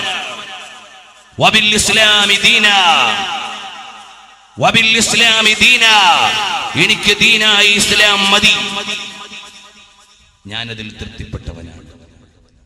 അത് പറയുന്ന ആളെന്ത് വേണം? അല്ലാഹു സുബ്ഹാനഹു വ തആല പലിശ ഒന്ന് ഹലാലാക്കി തന്നിരുന്നെങ്കിൽ ലോൺ എടുക്കായിരുന്നു, കാർ എടുക്കായിരുന്നു, വീടെടുക്കായിരുന്നു, അതെടുക്കായിരുന്നു എന്ന് നിന്റെ ഖൽബിൽ ഒരാട്ടം വന്നാൽ നീ ഇസ്ലാമിനെ തൃപ്തിപ്പെട്ടവനല്ല. ആലോചിച്ചു നോക്ക്. റളീനാ ബില്ലാഹി റബ്ബൻ വബിൽ ഇസ്ലാമി ദീനാ, ഇസ്ലാം മതി എനിക്ക് മതം, ഇസ്ലാമിന്റെ നിയമങ്ങളിൽ ഞാൻ തൃപ്തനാണ്, ഇസ്ലാമിന്റെ നിയമങ്ങളിൽ ഞാൻ സംതൃപ്തനാണ്, ഞാൻ പൂർണ്ണമായും സാറ്റിസ്ഫൈഡ് ആണ് എന്ന് വരുന്ന ഒരാൾ ഇങ്ങനെ ആലോചിക്കുക, വീട് വെക്കാൻ പൈസ ഇല്ല, കട വികസിപ്പിക്കാൻ പൈസ ഇല്ല, പടച്ചോൻ അതൊന്ന് ഹലാലാക്കിയിരുന്നെങ്കിൽ, അല്ലെങ്കിൽ ഏതെങ്കിലും വകുപ്പിലൂടെ ഉണ്ടോ അതൊന്ന് ഒപ്പിക്കാൻ എന്നൊരാൾ ചിന്തിച്ചാൽ റദീനാ ബിൽ ഇസ്ലാമി ദീനൻ എന്നതിന് എതിരാണ്.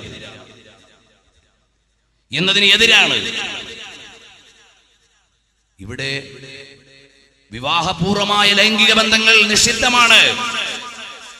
അപ്പൊ ക്യാമ്പസിൽ പഠിക്കുന്ന ഒരുത്തരും തോന്നുക, ഇസ്ലാം ഇതൊക്കെ എന്തിനാ ഹറാമാക്കിയത്? എല്ലാ ആളുകളും ആണും പെണ്ണും ബോയ്ഫ്രണ്ട് ഗേൾഫ്രണ്ട് ഇങ്ങനെ അടിച്ചു പൊളിച്ച് ഊട്ടിയിലും അവിടെ ഇവിടെ ഒക്കെ ഇങ്ങനെ പോവാണ്.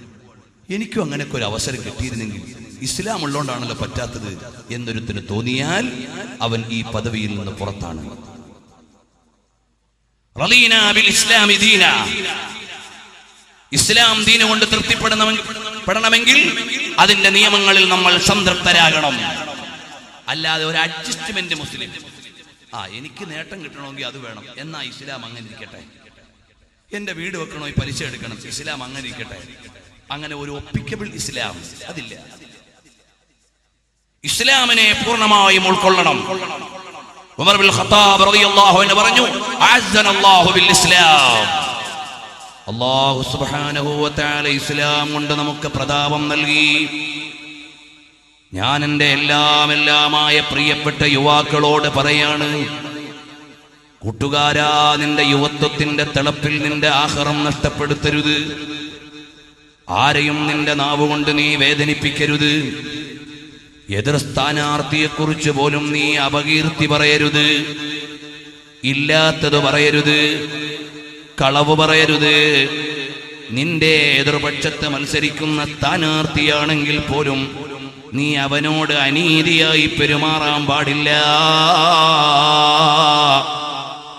അവനെക്കുറിച്ച് ഇല്ലാത്തത് പറയാൻ പാടില്ല.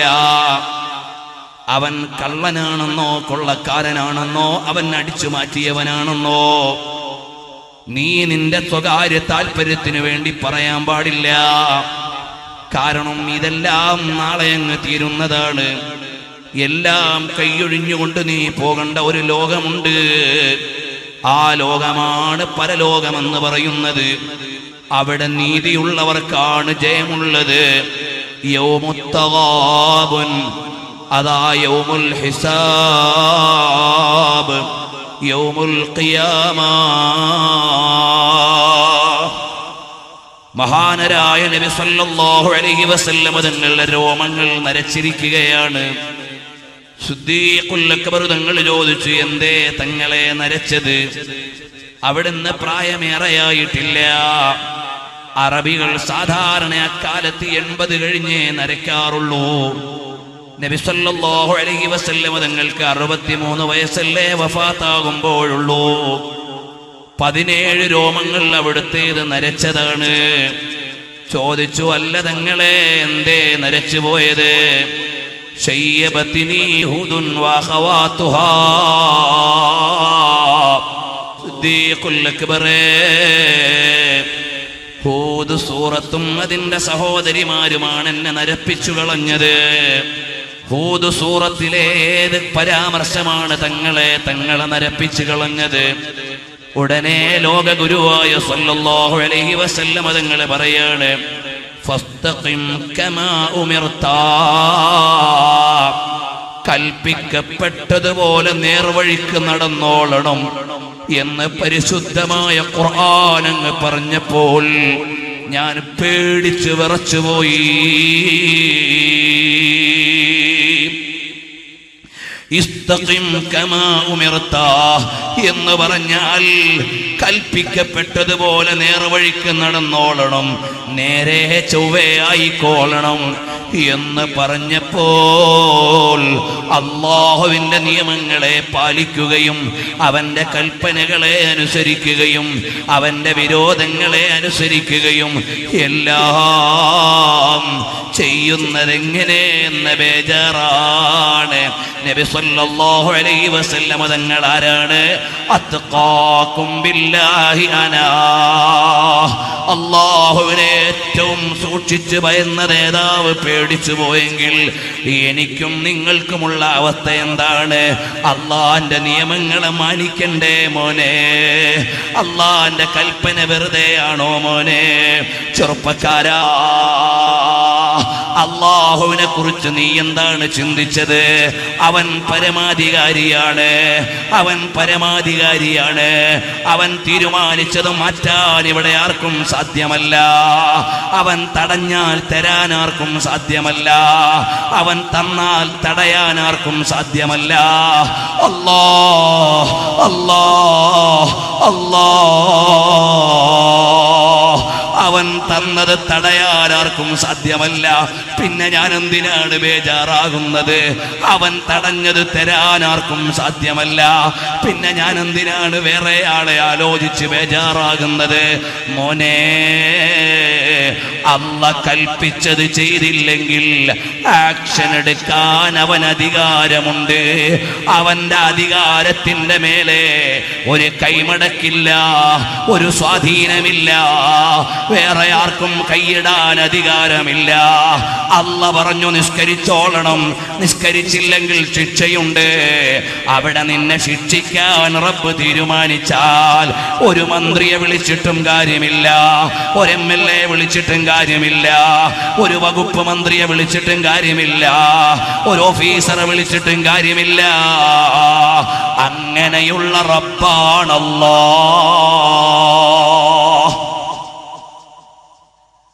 ആ അധികാരിയെ മറന്നിട്ട് താൽക്കാലിക അധികാരിക്ക് നീ പ്രീണനം നടത്തരുത്.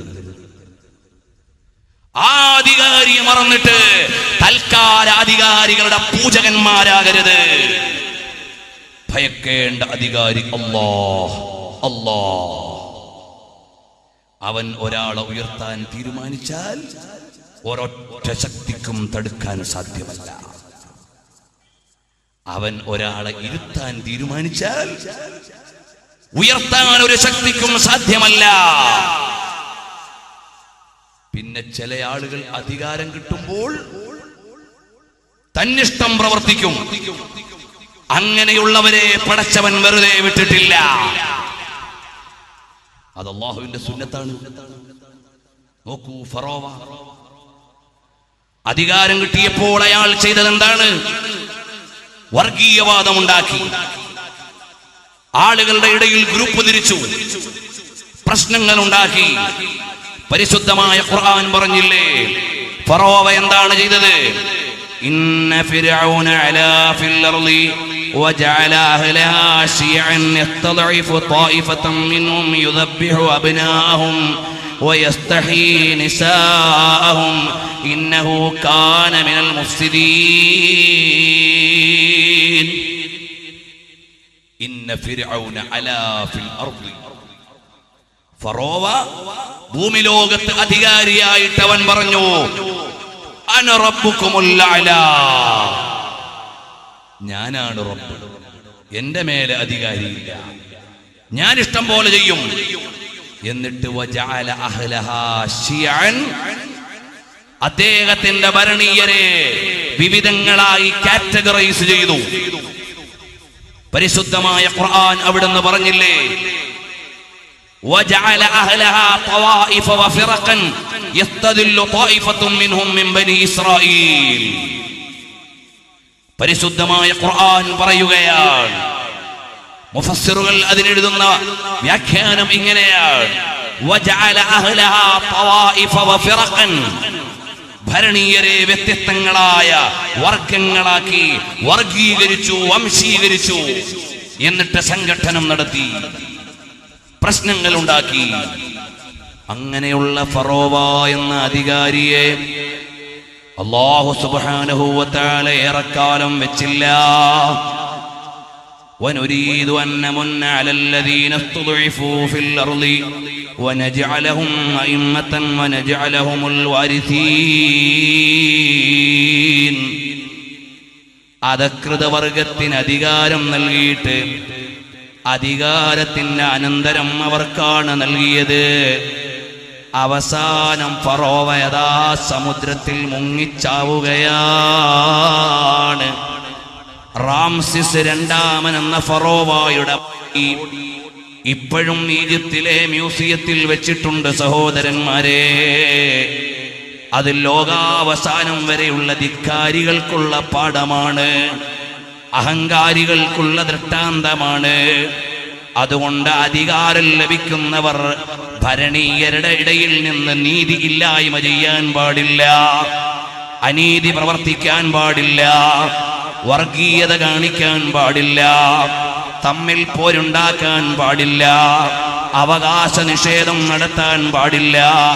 നമ്മളെപ്പോഴും വിശ്വാസികളായ സഹോദരന്മാരോട് ഞാൻ പറയുകയാണ്, അല്ലാഹ് എന്ന ചിന്തയിലാകണം. ഇവിടെ പാർലമെന്റിലായാലും UN-ലായാലും മരണം കഴിഞ്ഞാൽ ഒരു ലോകമുണ്ട്. ആ ലോകത്ത് നല്ല വിജയം വേണേ മോനെ. അതിനുവേണ്ടി ആവശ്യമായത് പ്രവർത്തിച്ചു കൊള്ളണം. അല്ലാഹ് എന്ന ചിന്തയിലാകണേ. അല്ലാഹു സുബ്ഹാനഹു വ തആല ഫറോവമാരെ പാഠം പഠിപ്പിച്ച ചരിത്രം ഉറങ്ങുന്ന മാസമാണ് മുഹറം. ഒരുപാട് ആളുകളെ രക്ഷപ്പെടുത്തിയ ചരിത്രം ഉറങ്ങുന്ന മാസമാണ് മുഹറം. അല്ലാഹുവിന്റെ അനുഗ്രഹങ്ങളേറെ ചൊരിഞ്ഞ മാസമാണ് മുഹറം. അതാ നാളെ 9 ആശൂറാ. മറ്റന്നാളും നാളെയുമായി അതാ നമ്മുടെ നാട്ടിലുള്ള ആളുകൾ മുഹറമിന്റെ നോമ്പെടുക്കുകയാണ്. പാപമോചനത്തിന് കാരണമാണ്. കഴിഞ്ഞ ഒരു കൊല്ലത്തെയും വരുന്ന ഒരു കൊല്ലത്തെയും പാപം പൊറുക്കാൻ കാരണമാകുന്ന പുണ്യമാണ് ഈ 2 നോമ്പുകൾക്കെന്ന് പഠിപ്പിച്ചത് പുണ്യ റസൂൽ സ്വല്ലല്ലാഹു അലൈഹി വസല്ലം തങ്ങളാണ്. ഞാൻ എൻ്റെ പ്രഭാഷണം നീട്ടുന്നില്ല. എന്നോട് ഞാൻ പറയുന്നു, ഇത്തഖുല്ലാഹ്. നിങ്ങളോടും അത് ആവർത്തിക്കുകയാണ്. തഖ്വയോടെ ജീവിക്കണം. ഇവിടെ ആരെയും പേടിക്കേണ്ടതില്ല. അല്ലാഹനെ വേണ്ട പോലെ ഭയന്നാൽ ആര് തന്നാലും നമുക്ക് തികയില്ല. അല്ലാഹ് തരാതിരുന്നാൽ ആര് തടഞ്ഞാലും ഇവിടെ മുടങ്ങില്ല. അല്ലാഹ് തന്നാൽ മോനെ ഈ ഒരു നല്ല ഉറപ്പ് വേണം. സുന്നത്തു ജമാഅത്തിന്റെ പ്രവർത്തകരോട് പറയുകയാണ്, നാട്ടിൽ സമാധാനം നിങ്ങൾ പാലിക്കണം. നമ്മൾ എപ്പോഴും നല്ലതിൻ്റെ പക്ഷത്ത് നിൽക്കണം. അതുപോലെ നല്ലവരോട് കൂട്ടുകൂടണം. എൻ്റെ ശബ്ദം ശ്രവിക്കുന്ന എല്ലാവരോടും പറയുകയാണ്, നമ്മുടെ നാട്ടിൽ സമാധാനത്തിന് വേണ്ടത് ചെയ്യണം. കക്ഷിത്വം പറഞ്ഞ് കടിപിടി കൂടരുത്. ഗ്രൂപ്പ് പറഞ്ഞ് തല്ലും പിടിയും ഉണ്ടാകരുത്.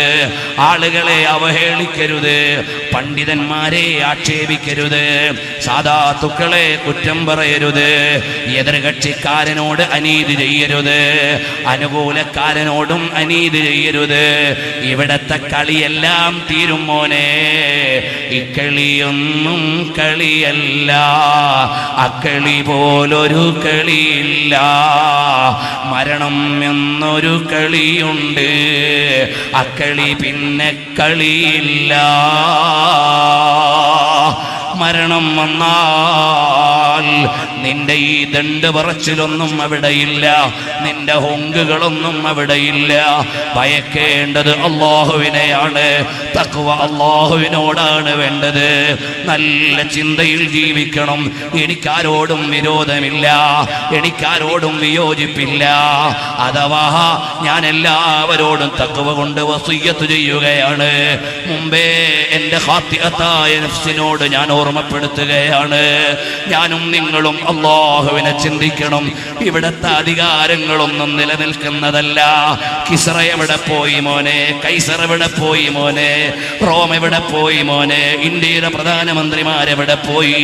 കേരളത്തിന്റെ മുഖ്യമന്ത്രിമാരെവിടെ പോയി? എല്ലാം മരിച്ചു കഴിഞ്ഞാൽ അവരെ കുറിച്ച് ആവശ്യമില്ല, വിവരമില്ല.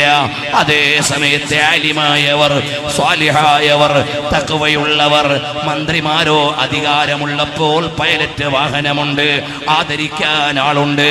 അധികാരം കഴിഞ്ഞാൽ അവരെ നോക്കാൻ ആളില്ല.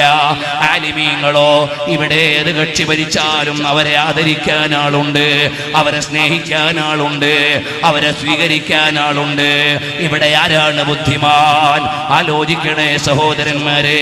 മമ്പുറം തങ്ങൾ വഫാത്തായിട്ട് നൂറ്റാണ്ടുകൾ കഴിഞ്ഞില്ലേ? ഇപ്പോഴും ആദരവുണ്ട്, ഓർമ്മയുണ്ട്, സ്മരണയുണ്ട്, ആണ്ടുനേർച്ചയുണ്ട്. എല്ലാ ആഴ്ചയും ദിവസവും അവിടെ ആയിരക്കണക്കിന് ആളുകൾ വരുന്നുണ്ട്. അതുപോലെ ഈ കേരളത്തിലെ ഒരു ഭൗതിക ഭരണാധികാരിക്കും കിട്ടിയിട്ടില്ല, ഇനിയൊട്ട് കിട്ടാനും പോകുന്നില്ല. അപ്പം മമ്പുറം തങ്ങൾ എത്ര വലിയ പദവിയുള്ള ആളാണ്, എത്ര വലിയ നേതൃത്വമുള്ള ആളാണ്. അംഗീകാരമാർക്കാണ് കൂടുതലുള്ളത്? ഞങ്ങൾ അങ്ങോട്ടാണ് നോക്കിയത്.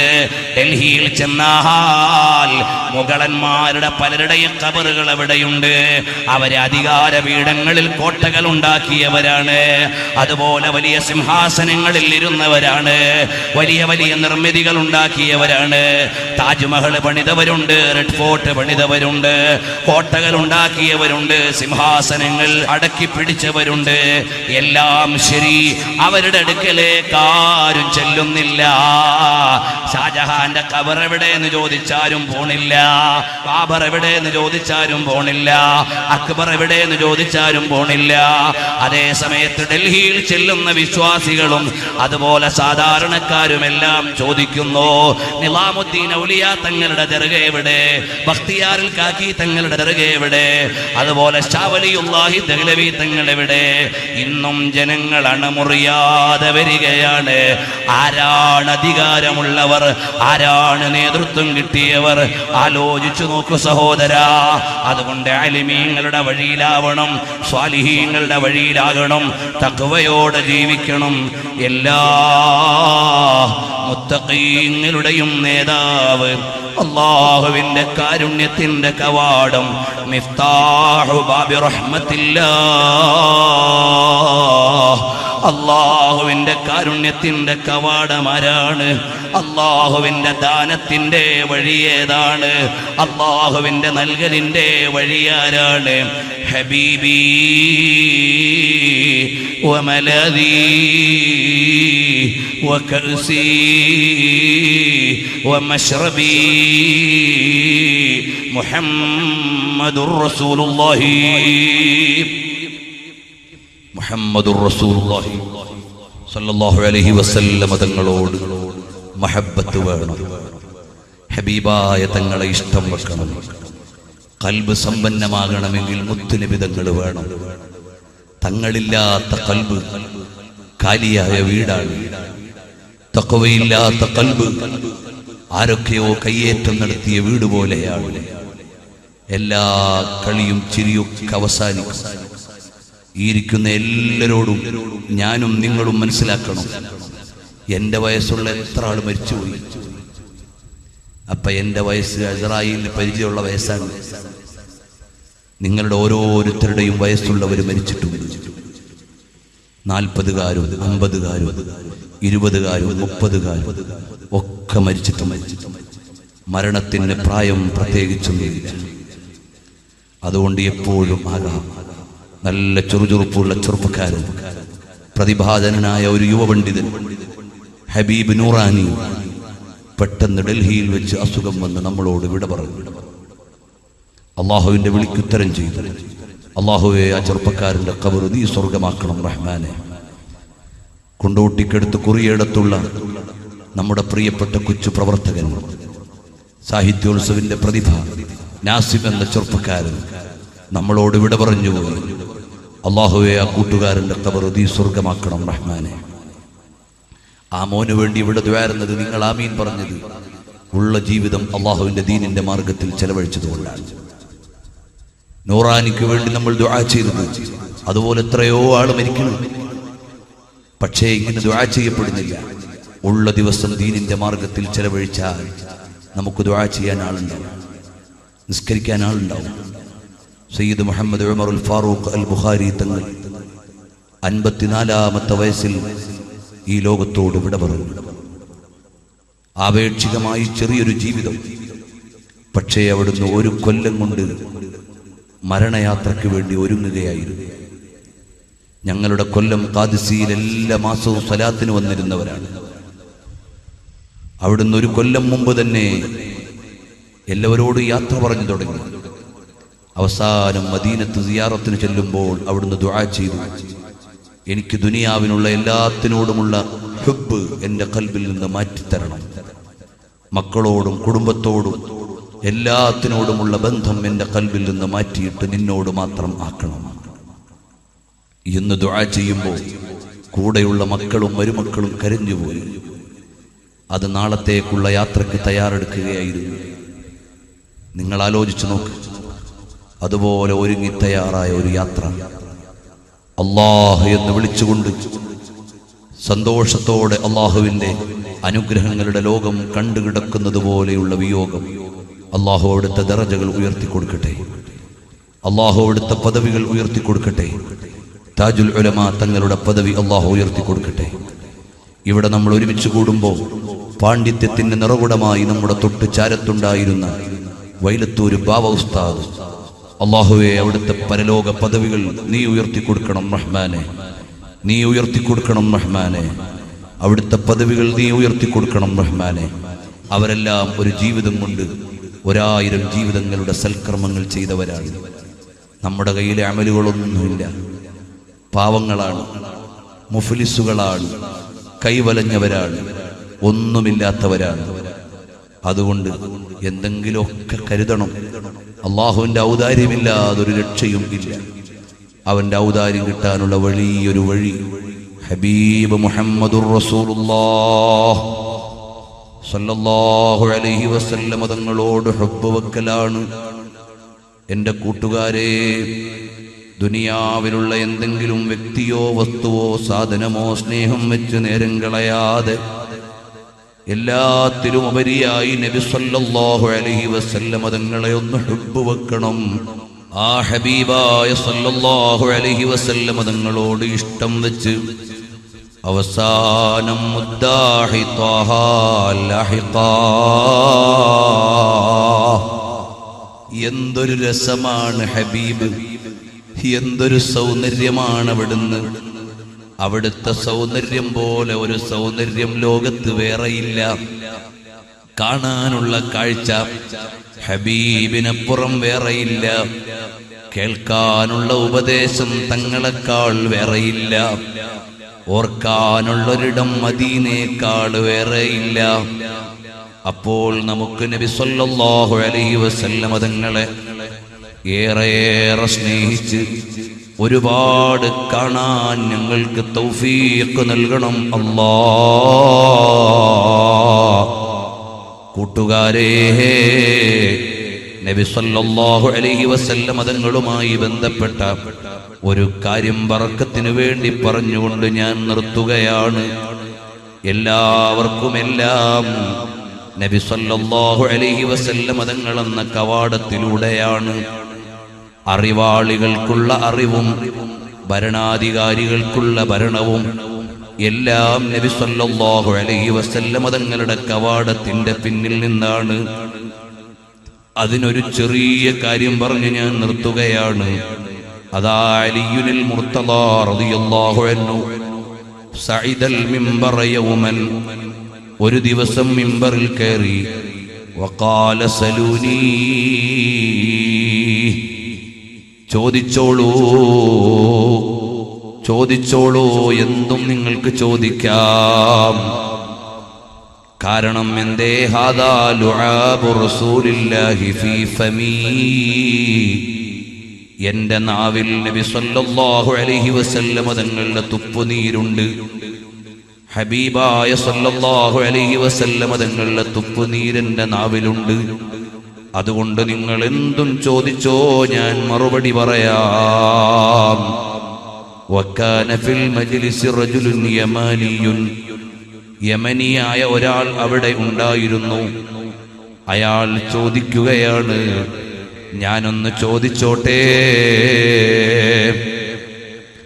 അലി റളിയല്ലാഹു അൻഹു പറഞ്ഞു, സൽ വലാ തസ്അൽ തഅന്നുതാ, ചോദിച്ചോ, നിങ്ങൾക്ക് ചോദിക്കാം, പക്ഷേ പ്രതികാര ബോധത്തോടെയും വാശിയോടെയും പിടിവാശിയോടെയും നിങ്ങൾ ചോദിക്കാൻ പാടില്ല. നിങ്ങൾ ഇരുത്തിക്കളയണമെന്ന ചിന്തയോടെ ചോദിക്കാൻ പാടില്ല. ഫഖാല, അപ്പോൾ അദ്ദേഹം പറഞ്ഞു, അൻത ഹമൽതനി അലാ ദാലിക, നിങ്ങളല്ലേ അങ്ങനെ ചോദിക്കാൻ എന്നെ പ്രേരിപ്പിച്ചത്, എന്തും ചോദിച്ചോ എന്ന് പറഞ്ഞാൽ പിന്നെന്തു ചെയ്യാനാണ്? അതിൽ ചുണ്ടി പിടിച്ചതാണ്. അയാൾ ചോദിക്കുകയാണ്, ഹൽ റഅയ്ത റബ്ബക യാ അലി, നിങ്ങൾ റബ്ബിനെ കണ്ടിട്ടുണ്ടോ? അലി റളിയല്ലാഹു അൻഹു പറയുന്നു, മാ കുന്തു അഅ്ബുദു റബ്ബൻ ലം അറഹു, ഞാൻ കാണാത്ത റബ്ബിനെയല്ല ആരാധിക്കുന്നത്. ഫഖാല കൈഫ റഅയ്ത, എങ്ങനെയാണ് നിങ്ങൾ കണ്ടത്? അവിടുന്ന് പറഞ്ഞു, ലം തറഹുൽ ഉയൂനു ബിമുശാഹദത്തിൽ ഇയാൻ വലാകിൻ റഅതുൽ ഖുലൂബു ബിഹഖീഖത്തിൽ ഈമാൻ. കണ്ണുകൊണ്ട് വസ്തുക്കളെ കാണും പോലെ കണ്ടതല്ല, ഈമാനുള്ള ഖൽബ് കൊണ്ട് അല്ലാഹുവിനെ നമ്മൾ കാണുകയാണ്. അഹദുൻ ലാ ശരീക ലഹ്, അഹദുൻ ലാ സാനിയ ലഹ്, രണ്ടാമനില്ലാത്ത ഏകനാണ്, പങ്കാളിയില്ലാത്ത ഏകനാണ്. ഫർദുൻ ലാ മിസ്ല ലഹ്, തുല്യതയില്ലാത്ത ഏകനാണ്. ലാ യുദ്റകു ബിൽ ഹവാസ്, പഞ്ചേന്ദ്രിയങ്ങൾ കൊണ്ട് പ്രാപ്യമായവനല്ല. വലാ യുഖാസു ബിൽ ഖിയാസ്, നിർണയങ്ങൾ കൊണ്ട് നിജപ്പെടുത്തപ്പെടുന്നവനല്ല. ഇങ്ങനെ പറയുമ്പോഴേക്ക് യമനിയായ മനുഷ്യൻ അങ്ങ് വീഴുകയാണ്. ഹബീബായ സല്ലല്ലാഹു അലൈഹി വസല്ലം തങ്ങളുടെ തുപ്പുനീരിന്റെ ബറക്കത്ത് കൊണ്ട് പറയാം എന്ന് പറഞ്ഞ അലി റളിയല്ലാഹു അൻഹുവിനോട് വാശിയോടെ ചോദിച്ചാൽ മറുപടി കേൾക്കുമ്പോഴേക്ക് ബോധരഹിതനായി വീഴുകയാണ്. കാരണം യുസബ്ബിതുല്ലാഹുല്ലദീന ആമനൂ, ഈമാനുള്ളവരെ അല്ലാഹു സുബ്ഹാനഹു വ തആല ദുനിയാവിലും ആഖിറത്തിലും ചോദ്യങ്ങളുടെ മുമ്പിൽ സ്ഥിരപ്പെടുത്തുന്നതാണ്, ഹിമ്മത്തോടെ നിലനിർത്തുന്നതാണ്. അവരുടെ ലക്ഷ്യം ദീനിന്റെ ഉയർച്ചയാണ്. അവരുടെ മരുന്ന് മുത്തുനബി തങ്ങളുടെ ബറക്കത്താണ്. അല്ലാഹു സുബ്ഹാനഹു വ തആല ഹബീബായ സല്ലല്ലാഹു അലൈഹി വസല്ലം തങ്ങളെ ഇഷ്ടം വെക്കുന്ന സ്വാലിഹീങ്ങളിൽ നമ്മെല്ലാം ഉൾപ്പെടുത്തി അനുഗ്രഹിക്കുമാറാകട്ടെ. നല്ല മുഹറമിന്റെ 9 രാവാണ്. ഈ മജ്ലിസിൽ വഅദ് പറഞ്ഞങ്ങ് പിരിഞ്ഞാ പോരാ, ഒരൽപ്പം സ്വലാത്ത് ചൊല്ലി ഒരൽപ്പം ദിക്റ് ചൊല്ലിയിട്ട് ഖാലിഖായ റബ്ബിനോട് ചോദിക്കാൻ പറ്റുന്ന നല്ലൊരു രാത്രിയാണ്. അല്ലാഹുവിനോട് പാപമോചനം തേടാൻ പറ്റുന്ന രാവാണ്. ആരും വിഷമം വിചാരിക്കരുത്. നമുക്കൊരൽപ്പം ദിക്റ് ചൊല്ലി യാ ലത്തീഫ് യാ അല്ലാഹ്, ലത്തീഫായ റബ്ബിനോട് അവന്റെ ലുത്ഫിൽ നിന്ന് കേണ് അല്ലാഹുവിനോട് ചോദിക്കണം. ഈ മജ്ലിസിൽ വെച്ച് ഇജാബത്ത് കിട്ടണം. ചെറുപ്പക്കാരെ, ഒരൊറ്റ വഖ്ത് നിസ്കാരവും ഖളാ ആക്കരുത്. അന്യ സ്ത്രീകളുമായി ഇടപഴകരുത്. വൃത്തികെട്ട കാഴ്ചകൾ സോഷ്യൽ മീഡിയയിലാണെങ്കിലും കാണരുത്. അനാവശ്യ മെസ്സേജുകൾ പാസ് ചെയ്യരുത്, ഷെയർ ചെയ്യരുത്. അനാവശ്യ കാര്യങ്ങളിൽ ഇടപെട്ട് ആയുസ് കളയരുത്. ഉറപ്പില്ലാത്ത കാര്യങ്ങളിൽ ഇടപെടരുത്. അല്ലാഹു അനുവദിച്ചതല്ലാത്ത ഒന്നിനും പോയി പെടരുത്. രാഷ്ട്രീയത്തിന് വേണ്ടിയാണെങ്കിലും കളവ് പറയരുത്. എന്തിനു വേണ്ടിയാണെങ്കിലും നീതി നിഷേധിക്കരുത്. മദ്യപാനം നമ്മൾ ഇഷ്ടപ്പെടാൻ തന്നെ പാടില്ല. മദ്യപിക്കുന്നവരോട് സഹകരിക്കാൻ പാടില്ല. മദ്യം വിളമ്പുന്ന സദ്യയിൽ ഇരിക്കാൻ പാടില്ല. തഖ്വയോടെ ജീവിക്കണം. ഉമ്മ പെങ്ങന്മാരെ, മാന്യമായി ഔറത്ത് മറക്കണം. ബോഡി ഷേപ്പ് പർദ്ദ ധരിച്ച് തെരുവിലിറങ്ങിയിട്ട് അന്യപുരുഷന്മാരുടെ മുമ്പിൽ നീ അവിഹിതമായ രീതിയിൽ നടക്കരുത്. അവരുടെ കൽബ് കേടുവരുത്തുന്ന രീതിയിൽ നീ വസ്ത്രം ധരിക്കരുത്. അനാവശ്യമായി തെരുവിൽ ഇറങ്ങരുത്. എപ്പോഴും കമ്പോളത്തിൽ അലയുന്ന രീതി ഉണ്ടാകരുത്. അന്യപുരുഷന്മാരോട് സംസാരിക്കാനും ഇടപഴകാനും ചാറ്റ് ചെയ്യാനും സോഷ്യൽ മീഡിയകൾ വഴി കോണ്ടാക്ട് ചെയ്യാനും പാടില്ല. നമുക്കൊരു നല്ല വീട് വരാനുണ്ട്, അത് സ്വർഗമാണ്. അല്ലാഹുവിനെ അനുസരിക്കുന്നവർക്ക് മാത്രമുള്ള വീടാണ്, തഖ്വയുള്ളവരുടെ വീടാണ്. ഇവിടെ ഞാൻ ഈ പറഞ്ഞതൊന്നും നിങ്ങൾ ചെയ്തില്ലെങ്കിലും എനിക്കൊന്നും വരാനില്ല. നമുക്ക് ഓരോരുത്തർക്കും അനുസരിച്ചാൽ സ്വർഗം കിട്ടുന്നതാണ്, വിരോധിച്ചാൽ നഷ്ടം വരുന്നതാണ്.